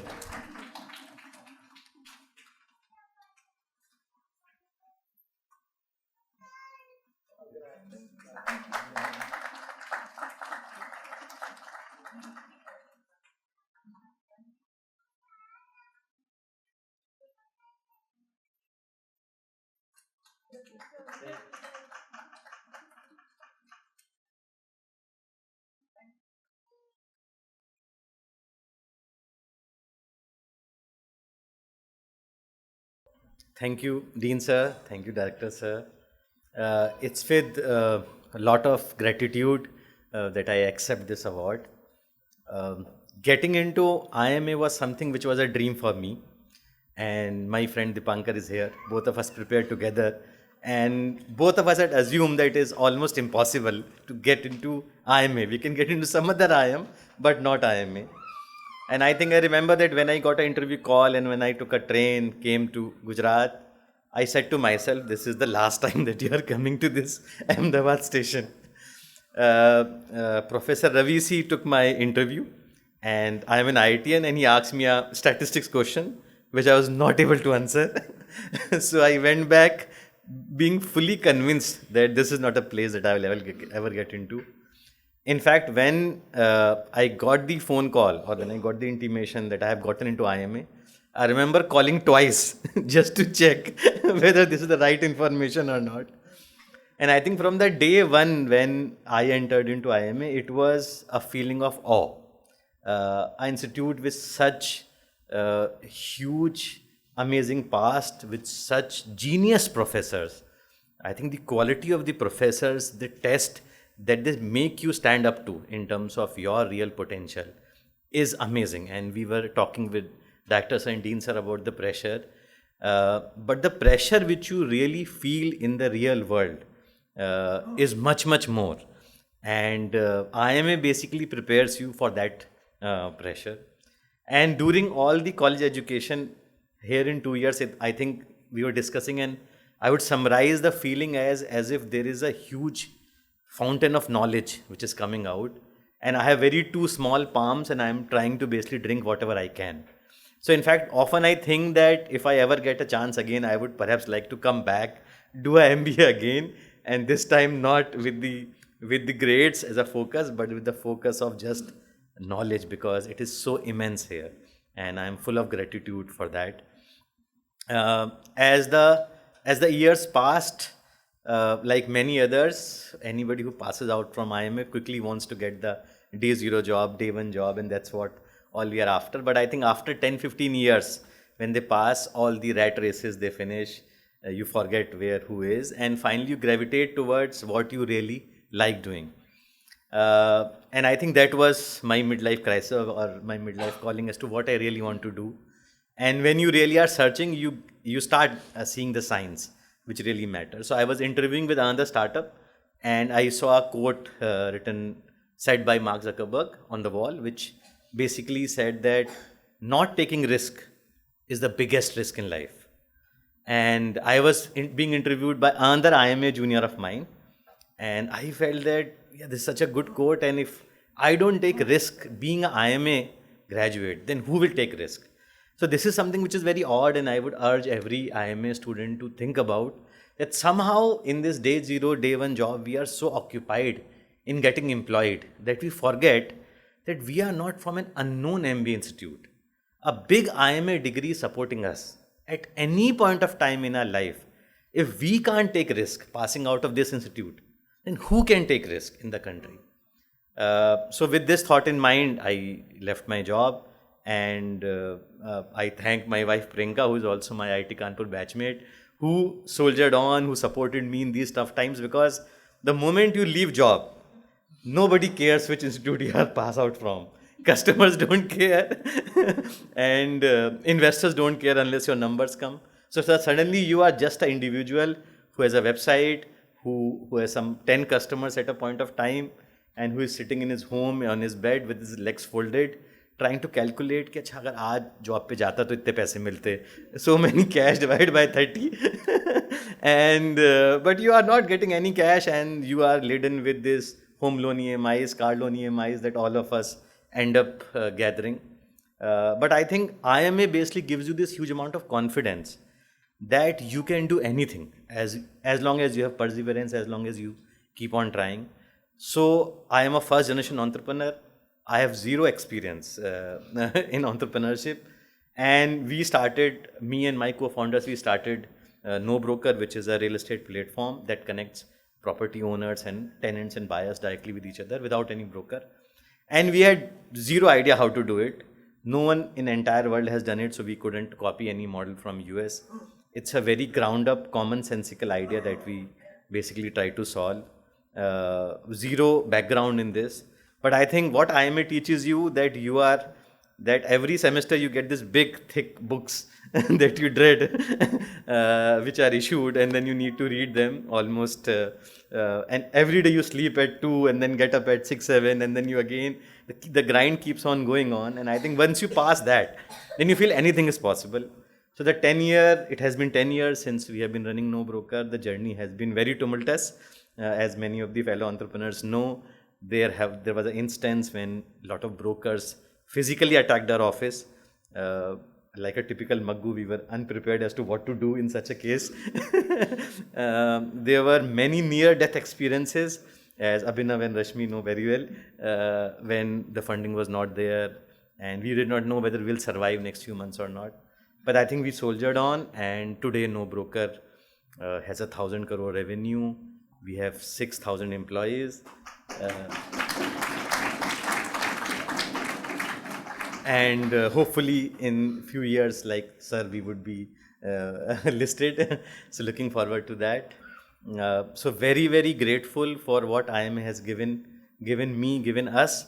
And even today when I see IIMA logo, I get goosebumps coming to the campus. So that is it. And I share this award with my wife Priyanka and with my kids Arav and Anne, whose love and affection keep me going.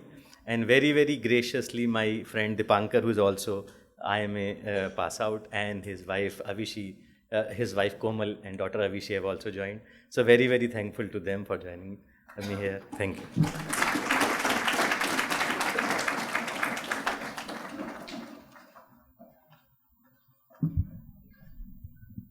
you. Thank you so much, sir.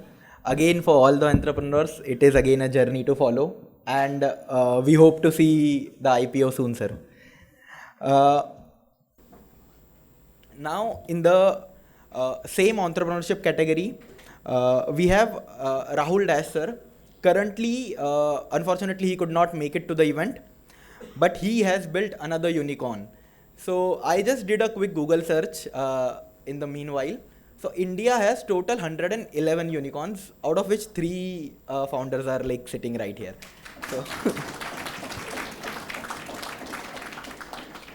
So he is the co-founder and CEO of Purple, which is India's largest vertical commerce business.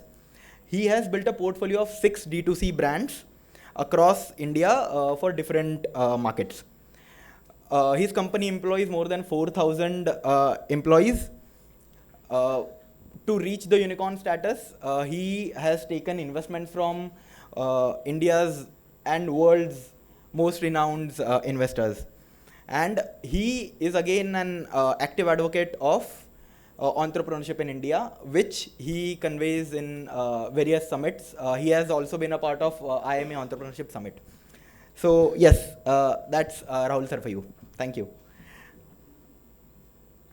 Now, in the entrepreneurship category itself,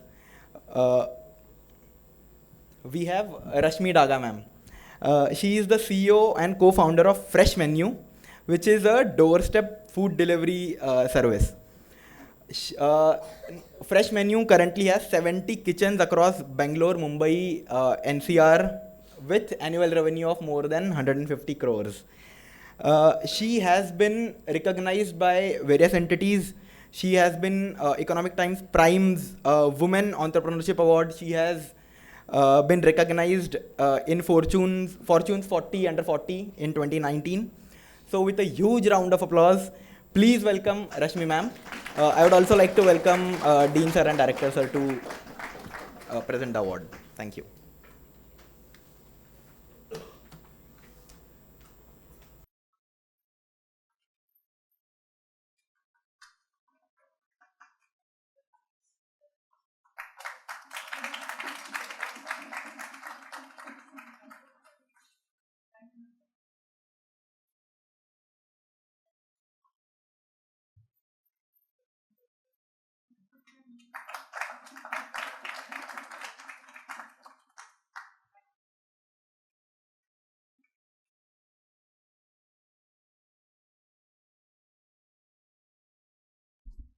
Hello, everyone.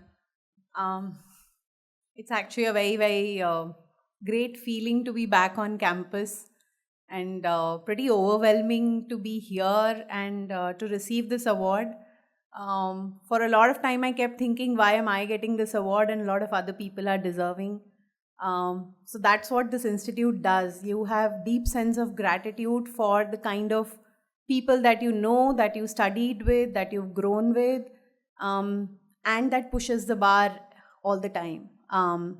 So honestly, I think even today I'm thinking that maybe I just got it because some friends of mine nominated me and others forgot to. But yeah, I think I'll take all of this in my stride. I think good that I'm fortunate and I'm here. IIMA, and I think and I remember the day when I had to go to interview for IIMA. And the interview was a pretty tough one. Actually, all my friends said we can't make sense out of what people asked you and what you answered. So we assume that you're not going to make it. Actually, a couple of my friends checked the results and they came back and told me that you've made it.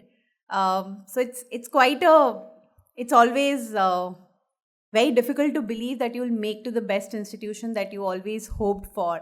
And the journey started there.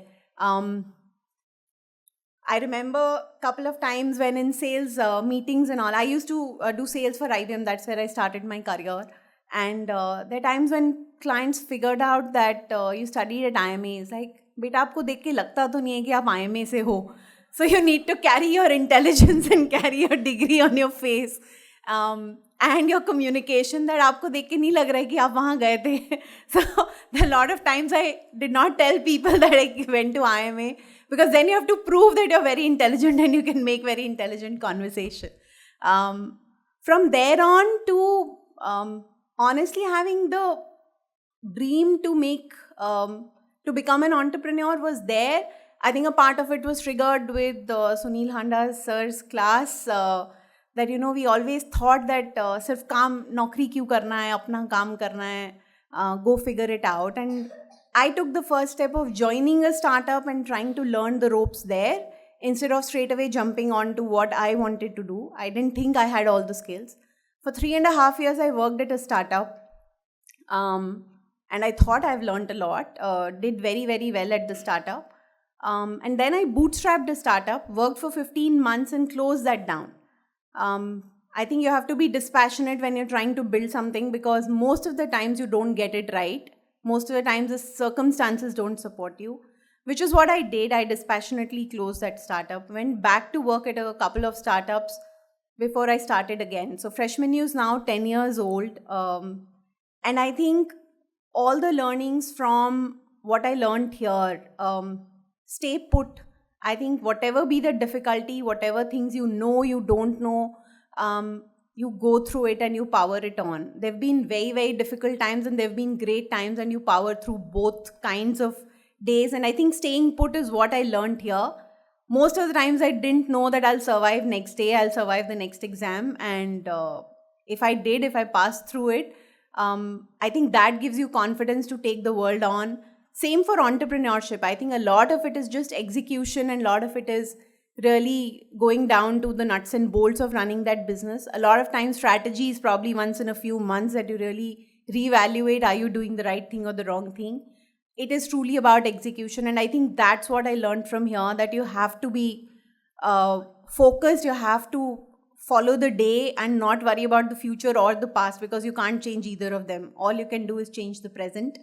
One of the funny things that that a lot of people pick on is learning to correct grammar. I think that I picked here.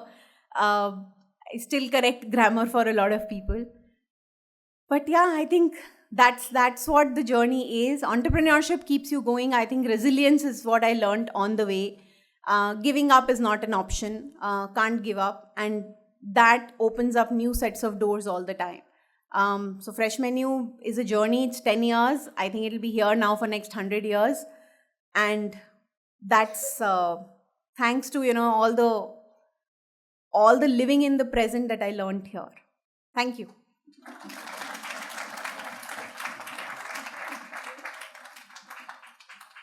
Thank you so much, Rashmi ma'am.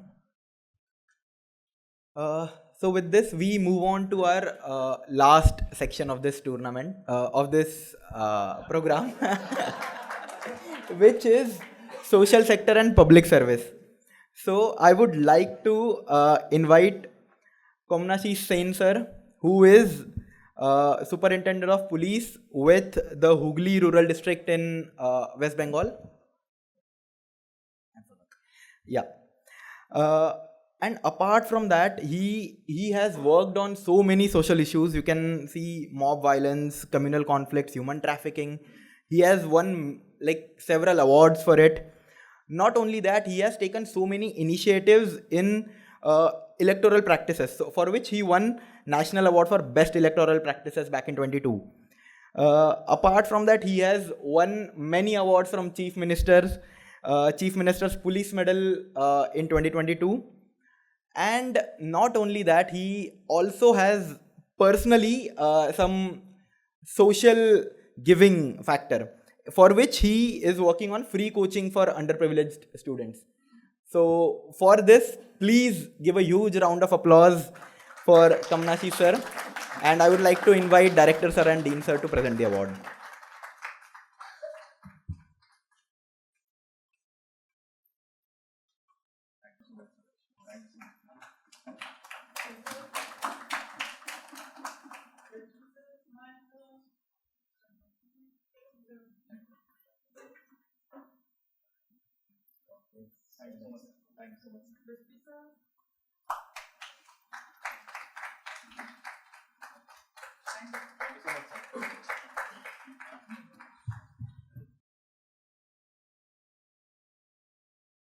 Now comes the difficult part, addressing.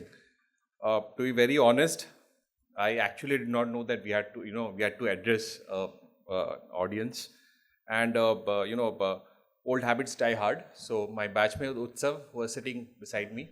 So he got it prepared and he got 2 pages. I said, "Yaar, dikhana kya hai?" Make same thing, which we used to do in my IIMA days. Give the case mat. Acha, what have you prepared? And add, subtract, and then present it. So, anyways, so I start with a quote that every saint had a past and every sinner has a future. So, to be very honest, first I begin with my gratitude list. I think this award, it actually belongs to my wife, who is my batchmate, not from IIMA, but from the Indian Revenue Services. The corporates fear her more than me. So actually, this award belongs to her, and my son, 7-year-old son, who actually, thinks his dad to be a Batman. He has given me a miniature Batman figurine to keep it on my pocket. So this award actually belongs to them, because they actually bear with me. I promised my son to take him on a movie on a Saturday, but that Saturday comes a month later. And my wife, while coming from Kolkata to Ahmedabad, she was telling me constantly, 2 days, after 3 years, we are doing a holiday for 2 days, that too for this. So thank you for all this. And most importantly, in my gratitude list is my DGP sir, who actually allowed me 2 days leave during this festive time to come here. And I think to put things into perspective, I don't know what business principles what I learned at IIMA, the course curriculum, I implement that in my job because I'm heading a district close to Kolkata. If someone is familiar with the geography of West Bengal, I head a district. I head the district police force of around 4,000 police person, more than 3,500 square kilometers of area, more than 50 lakh of population. So I actually don't know. It's a functioning chaos per se, I would say. But IIMA, it has given me a lot of confidence, to deal with immense amount of pressures, which my day-to-day pressures which we have in my job of policing, and it also gives you a tag. My seniors keep on telling me, "अरे तुम तो IIMA से हो, कुछ सोचो यार, कुछ करो, नया तो कुछ करो यार, तभी तो." So I don't have, I have made some points. I was contemplating this campus. Aarti ma'am, everyone said, I was when I joined the campus. Even today, I'm in complete awe of the campus. There's something. I visited many campuses, many colleges over the, in the country. Two institutes actually. When I set my foot there, I get intimidated. One is IIMA, and the second is National Police Academy, where I was. That is where I was trained. So I'm completely in awe of the campus, and it's lovely to be back. So I was contemplating what would I do. What would I say to my younger self? When I had joined the campus 14 years back. So I have a couple of points which I made. The best thing which happened today, I saw one of my favorite professors, Asha Kaul madam. She had taken, she had taught us in PGP1 as well as PGP2. I actually didn't. I thought that she would not remember me, but the moment she saw me, she waved her hand and I said, "Ma'am, do you remember me?" "Of course I remember you. I mean, because of your name, first of all, and naughty kids, I always remember them."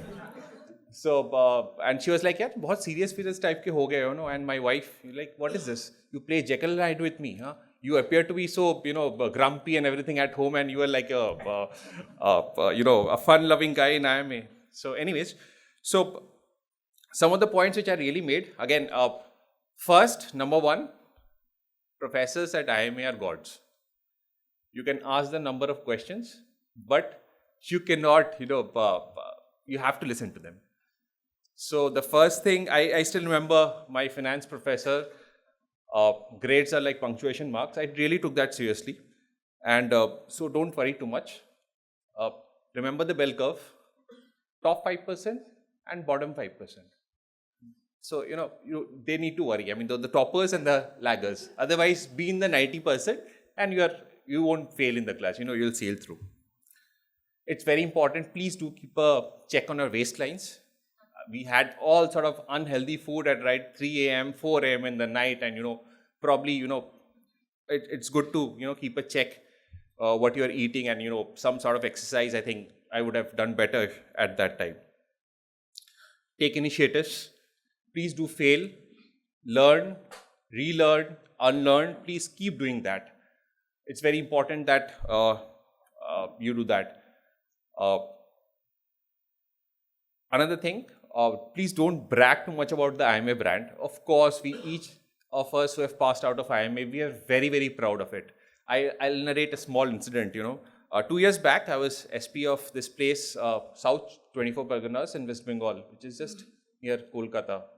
So one lady comes to my chamber, and she was having difficulty getting her son's passport renewed and everything, and her son was to travel abroad in a week or a fortnight. So she came, and I listened to her, and then I got to know that her son was going for an internship from IIMA. He happened to be in IIMA. So I just asked her, "Please, can you, I would love to meet your son." So the next day the son came, and I did not reveal myself that I did my MBA from the very institute where he's studying. So and his mother was complaining that my son, he has become grumpy, he doesn't talk to us, and everything. So it's very important that we keep our feet firmly on the ground, as otherwise the world takes us other ways. Build relationships. It's very important. I don't mean the virtual ones on LinkedIn, but build relationships with the friends, because the bonding which you have, you carry that for the rest of your lives. I get very less chance to meet my friends, but whenever my very close friends, some of friends, they keep coming to Kolkata, so I just hijack them and we spend a night together, at my place. And I don't understand much. And my friends also, we had a lovely bunch of friends. I keep asking them, yeah, what is this Series A funding, Series B funding? I said, yeah, shut up, come on. Then we come back to our stories in campus, So please, I think networking, building friendship is very, very important. I think that is the only thing which I did at IIMA probably. So, and yeah, please don't forget your family and your friends, your old friends. Be in touch with them. It's very essential, because 2 years, I think in this rigorous schedule, we tend to lose touch with a lot of people who are very important in our lives. Please do that. Again, remember the women folk of your batch. They deserve our highest respect. Because why am I saying this? Because you never know whom you end up sharing your lives with. It's very, very important. So please do that. I've seen a number of cases. My Avinav is here. I have so many friends. Friends who are, So please be very careful. And finally, it's very important that you relax, pause, reflect. Because 2 years, specifically first year at IIMA, you don't realize what you are doing, where you are, and it just flashes through. So sometimes please take a break, take a pause, reflect where you are, what you're doing currently, and where do you intend to be. So just a lot of gratitude, for this award. It means a lot. I have won many of awards, but this is very, very special.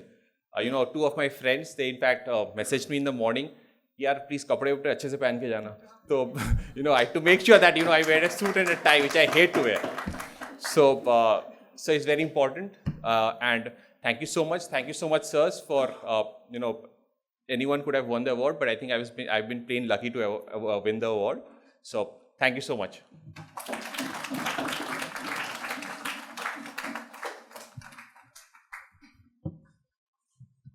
Thank you so much, sir.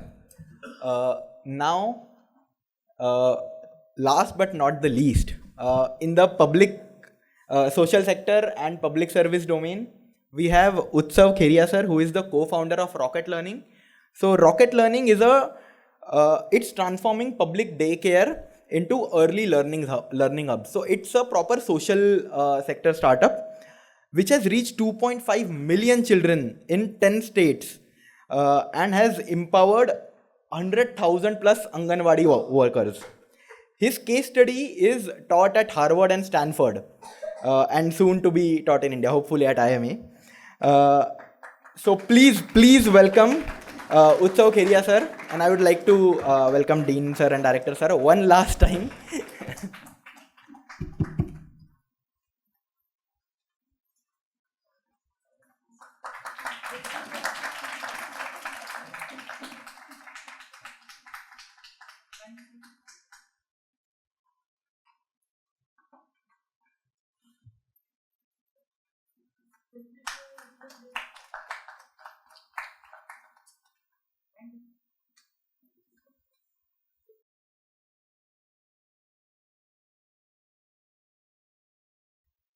Thank you, sir. Firstly, in the spirit of social service, I will try and keep this very short. I know this is also the last. I'm the last awardee, and I know it's been a long evening, so I will try and keep it very short. But I think in many ways, what I'm going to say is a mixture of everything that everyone said. But firstly, thank you all for being here. Director sir, Dean sir, the Alumni Council, faculty, students, fellow awardees. A big thank you actually from all of us for recognizing. I think, I'm saying this thank you in equal measure for the award, of course, but also for letting all of us who are probably in our midlife crisis just believe that we are still young. So thank you. To my fellow awardees, congratulations. I think we've all met. I think all of you have done phenomenal work through the years, and I'm sure the best is to come. And to the families and friends present here, an even bigger congratulations. I think I genuinely believe that all of you have played a much bigger role in getting all of us here. I know in my case that is definitely true. I think my family is sitting there, and I think, yeah, in my case, my family has definitely played a huge role for getting me here. Receiving an award from one's alma mater is probably it is a very big thing. Even more so when the alma mater is IIM Ahmedabad. It genuinely feels very surreal to be standing here, to be speaking with all of you. When I came to know that I was receiving this award, I was very surprised. Just like I've been surprised ever since, anything to do with IIM Ahmedabad came into my life. I remember the first time I got an interview call, I was very surprised. When I got admission, I was shocked. I was surprised when I came here. I did reasonably well. I graduated as the best all-round student. This wasn't a humble brag, but this was more to just, I know Abhinav said that he felt like he belonged here from the day he came here. I think IIM Ahmedabad gives us so many things. The one thing it never gave me was the feeling that I belonged here. To this day, I don't think I fully belong here. In many ways, I feel I got lucky. And I think because now that I got lucky, I think I need to do something with the luck. So this is, Rocket Learning in many ways is my attempt at maybe enabling others to be lucky as well. So yes, I co-founded an organization called Rocket Learning about 5 years back.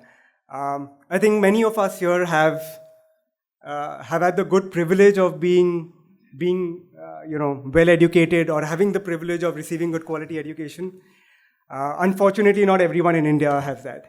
And I think these are very young children. These are very low-income children who don't have access to frankly any sort of education in their earliest years. I think these are the foundational years. We have a lot of kids, sitting in this room as well. I think these are the ages that we are really looking to educate these low-income children.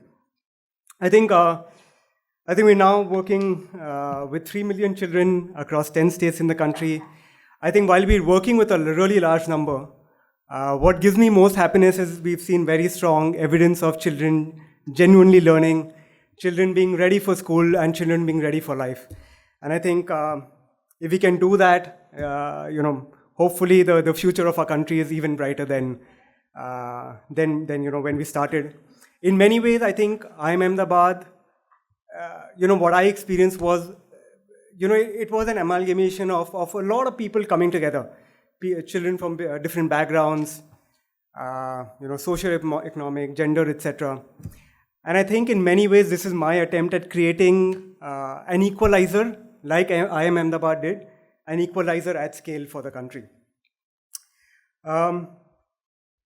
Before I conclude, I'll just thank a few people very quickly. So firstly, my family, which is sitting back there. I actually think most of the family, by the way, came for the Gujarati thali tonight, and not for the awards. But thank you for coming. So I grew up as a single child, and my father, who's sitting there, he's played a massive role in shaping how I think, what I do. So thank you. My partner Mansi, she motivates me to be the best version of myself daily. And thank you for doing that. We're also expecting a little one soon, so. And I hope I can provide her the same nurture and love that IIM Ahmedabad provided to me. And thank you to Mansi's family for completing my yearning for having a complete family. To all my professors, some of them are here actually. Many of them are not here, which I'm really sad about. Thank you for just guiding us. You rightly said Kamnashi, that they are gods. We all felt that all professors were gods, and we still think to this date. To all my batchmates, there are 3 of them sitting here. I think you haven't met Tanu. Tanu's Abhinav's wife. But yeah, so there are 3 of us here, and I think batchmates are genuinely the ones who push you the most. So I'll also take this opportunity to thank 3 of you and all of my batchmates for really pushing all of us. Actually, weirdly, to all the people I ever played sports with, sports actually has played a very, very strong role in my life ever since I was really young. Similar to what you said, Dave.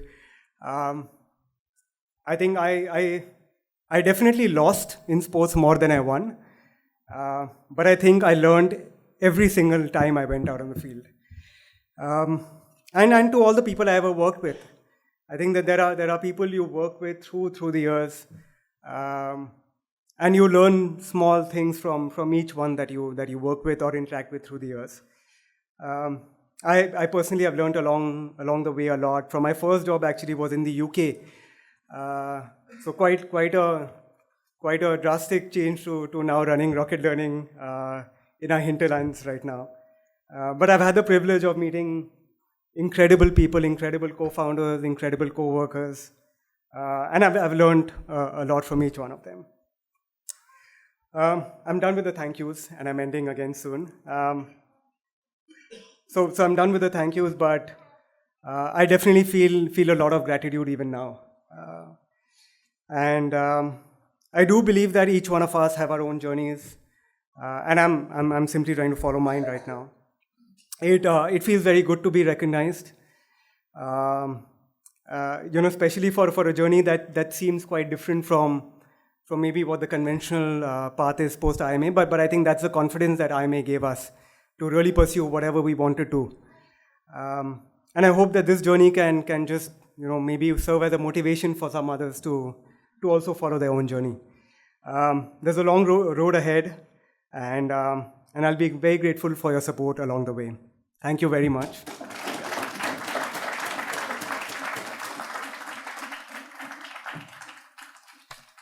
Thank you so much, Utsav sir.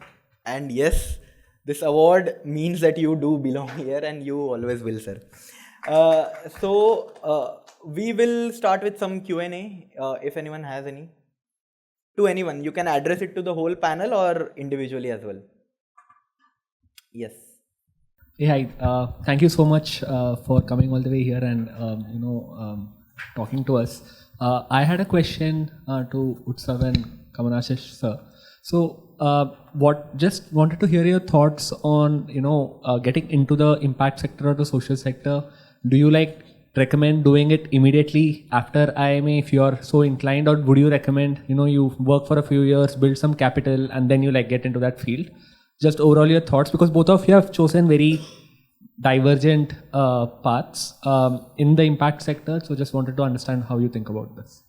So first of all, to be very honest, I never had any inclination or to write the UPSC, get into say civil services. I'll be extremely honest with you. After passing out of IIMA, some again batchmates कीड़ा डाल देते ना, तो they were like यार देता क्यों नहीं है? So I was like नहीं यार बहुत पढ़ना पड़ेगा, and I'm very very sure I don't want to quit my job, and what happens in the UPSC. So I don't know. I have a very very bad habit throughout to spoil my interviews. Day zero, हमारे time पे you had this day zero, day one. You still have that. I think it's cluster now. We had day zero, day one. So I had many shortlists. I had a habit of spoiling all of them. So I was like, nahi. Somehow I don't know what happened. I don't know what. I did not study too much also, but somehow I clicked UPSC the first attempt. And my UPSC interview, I don't know. It was probably one of the best interviews of my life. I don't know how it happened, and probably I just made it in the first attempt. So all I'm saying is that, and Utsav's case, probably Utsav can say that he made a conscious attempt to get into the social sector. So as in my case, it was an exam. It's an exam. You need to write the UPSC exam, and then your first preference can be IAS or in foreign service or Indian police service, and that's how you get into the system, and you can work in the social sector. But yes, one thing I can definitely say right away. that someone, one of, I don't exactly remember, but when I was training, that as in my service, each and every day, I do have an opportunity to do justice or to bring justice to one of the most marginalized communities in the field. There is ample opportunity in India. And to be very, very honest, I don't know, we see, the sort of differences, the haves and the have-nots, to be very honest. I see that day in and day out. I'm posted in a rural district, So there's an ample opportunity for that. But here, it's a set pattern, you have to give the exam, clear the exam, and then you get into service. But Utsav can clarify, he can say it better if you want to get into entrepreneurship, like social entrepreneurship as Utsav is. Thanks, Kamnashish. We've, of course, met before.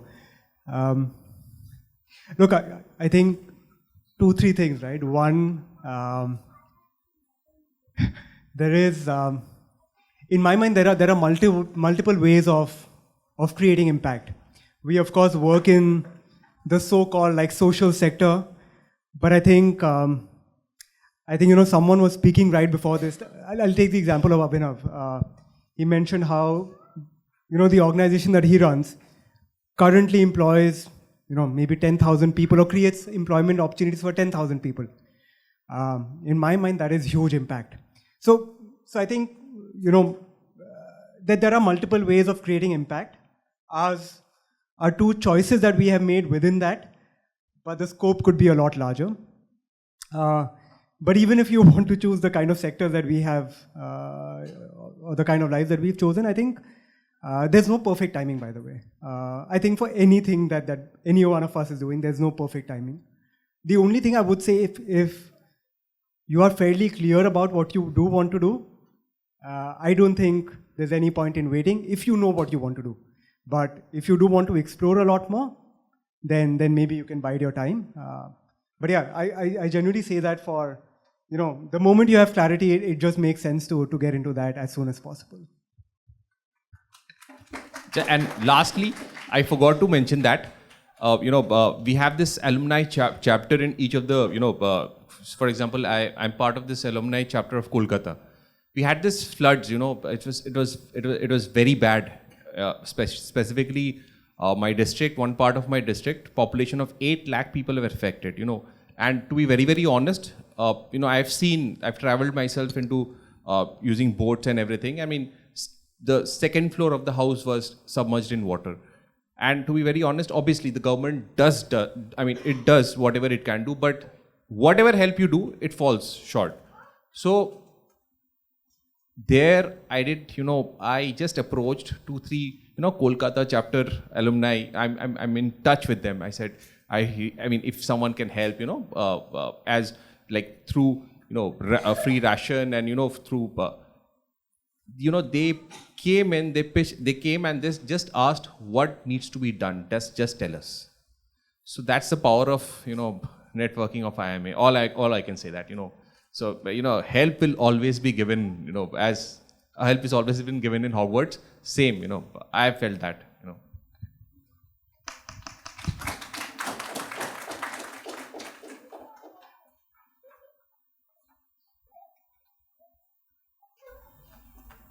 If anyone else has any other questions. Hi everyone, my name is Shubham and my question is for the entire panel. Thank you all for sharing your inspirational stories, and we spoke about entrepreneurship and taking risks. But I think even in 2024, even today, placements has a strong hold on all the students at IIMA, and I was wondering whether we can or should do anything to promote more entrepreneurship or promote more people to take more risks, fresh out of IIMA. Thank you. So you are right that many more people from IIMA should opt out of placement and do something of their own. Because what IIMA teaches you not to be just employed somewhere or being a manager in somebody else's enterprise.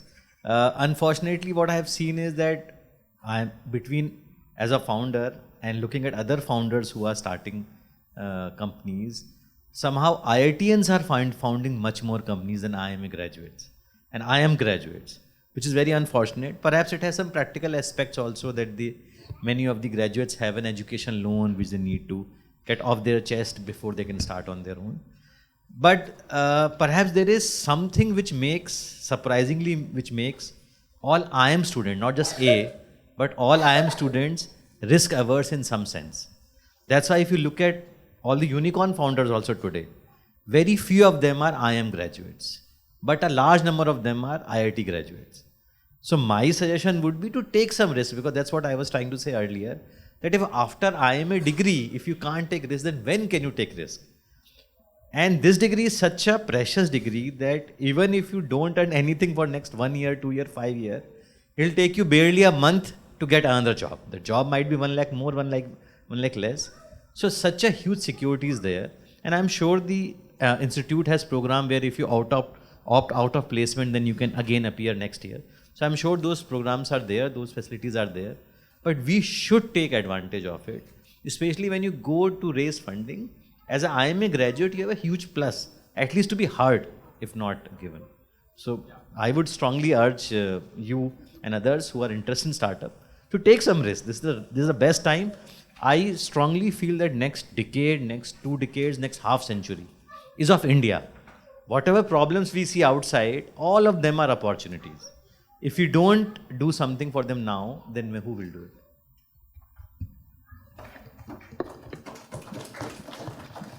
Thank you. So I would like to invite Dean AER, Professor Sunil Maheshwari, to give us an end note. Thank you. Thanks, Saurabh. I was sitting there and I was listening to all the wise words and experience shared by the award winners today. Thank you very much for all that wisdom. I thought I'll share one last thought with the audience here. Being myself an alumni, I have been thinking, who is this institute for us and who are we for the institute? And for me, there is no better corollary than a mother and a son.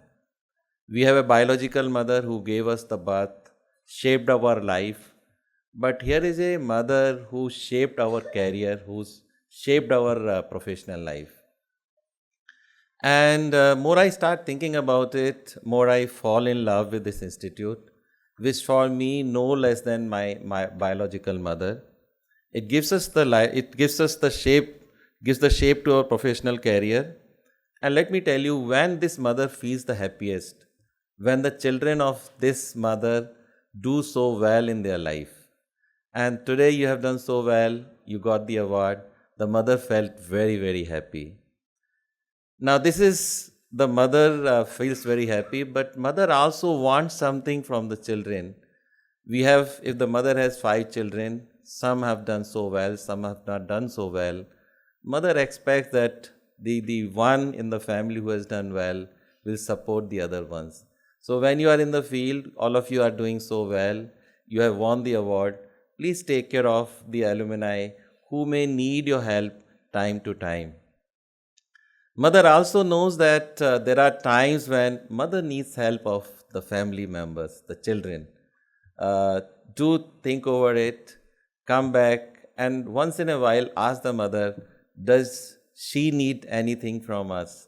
And I think that would be very, very satisfying. So thank you once again for coming. Congratulations to you for winning this award. For me personally, I can say, IIM Ahmedabad is nothing less than my biological mother. In fact, it's more than that to me. Thank you very much.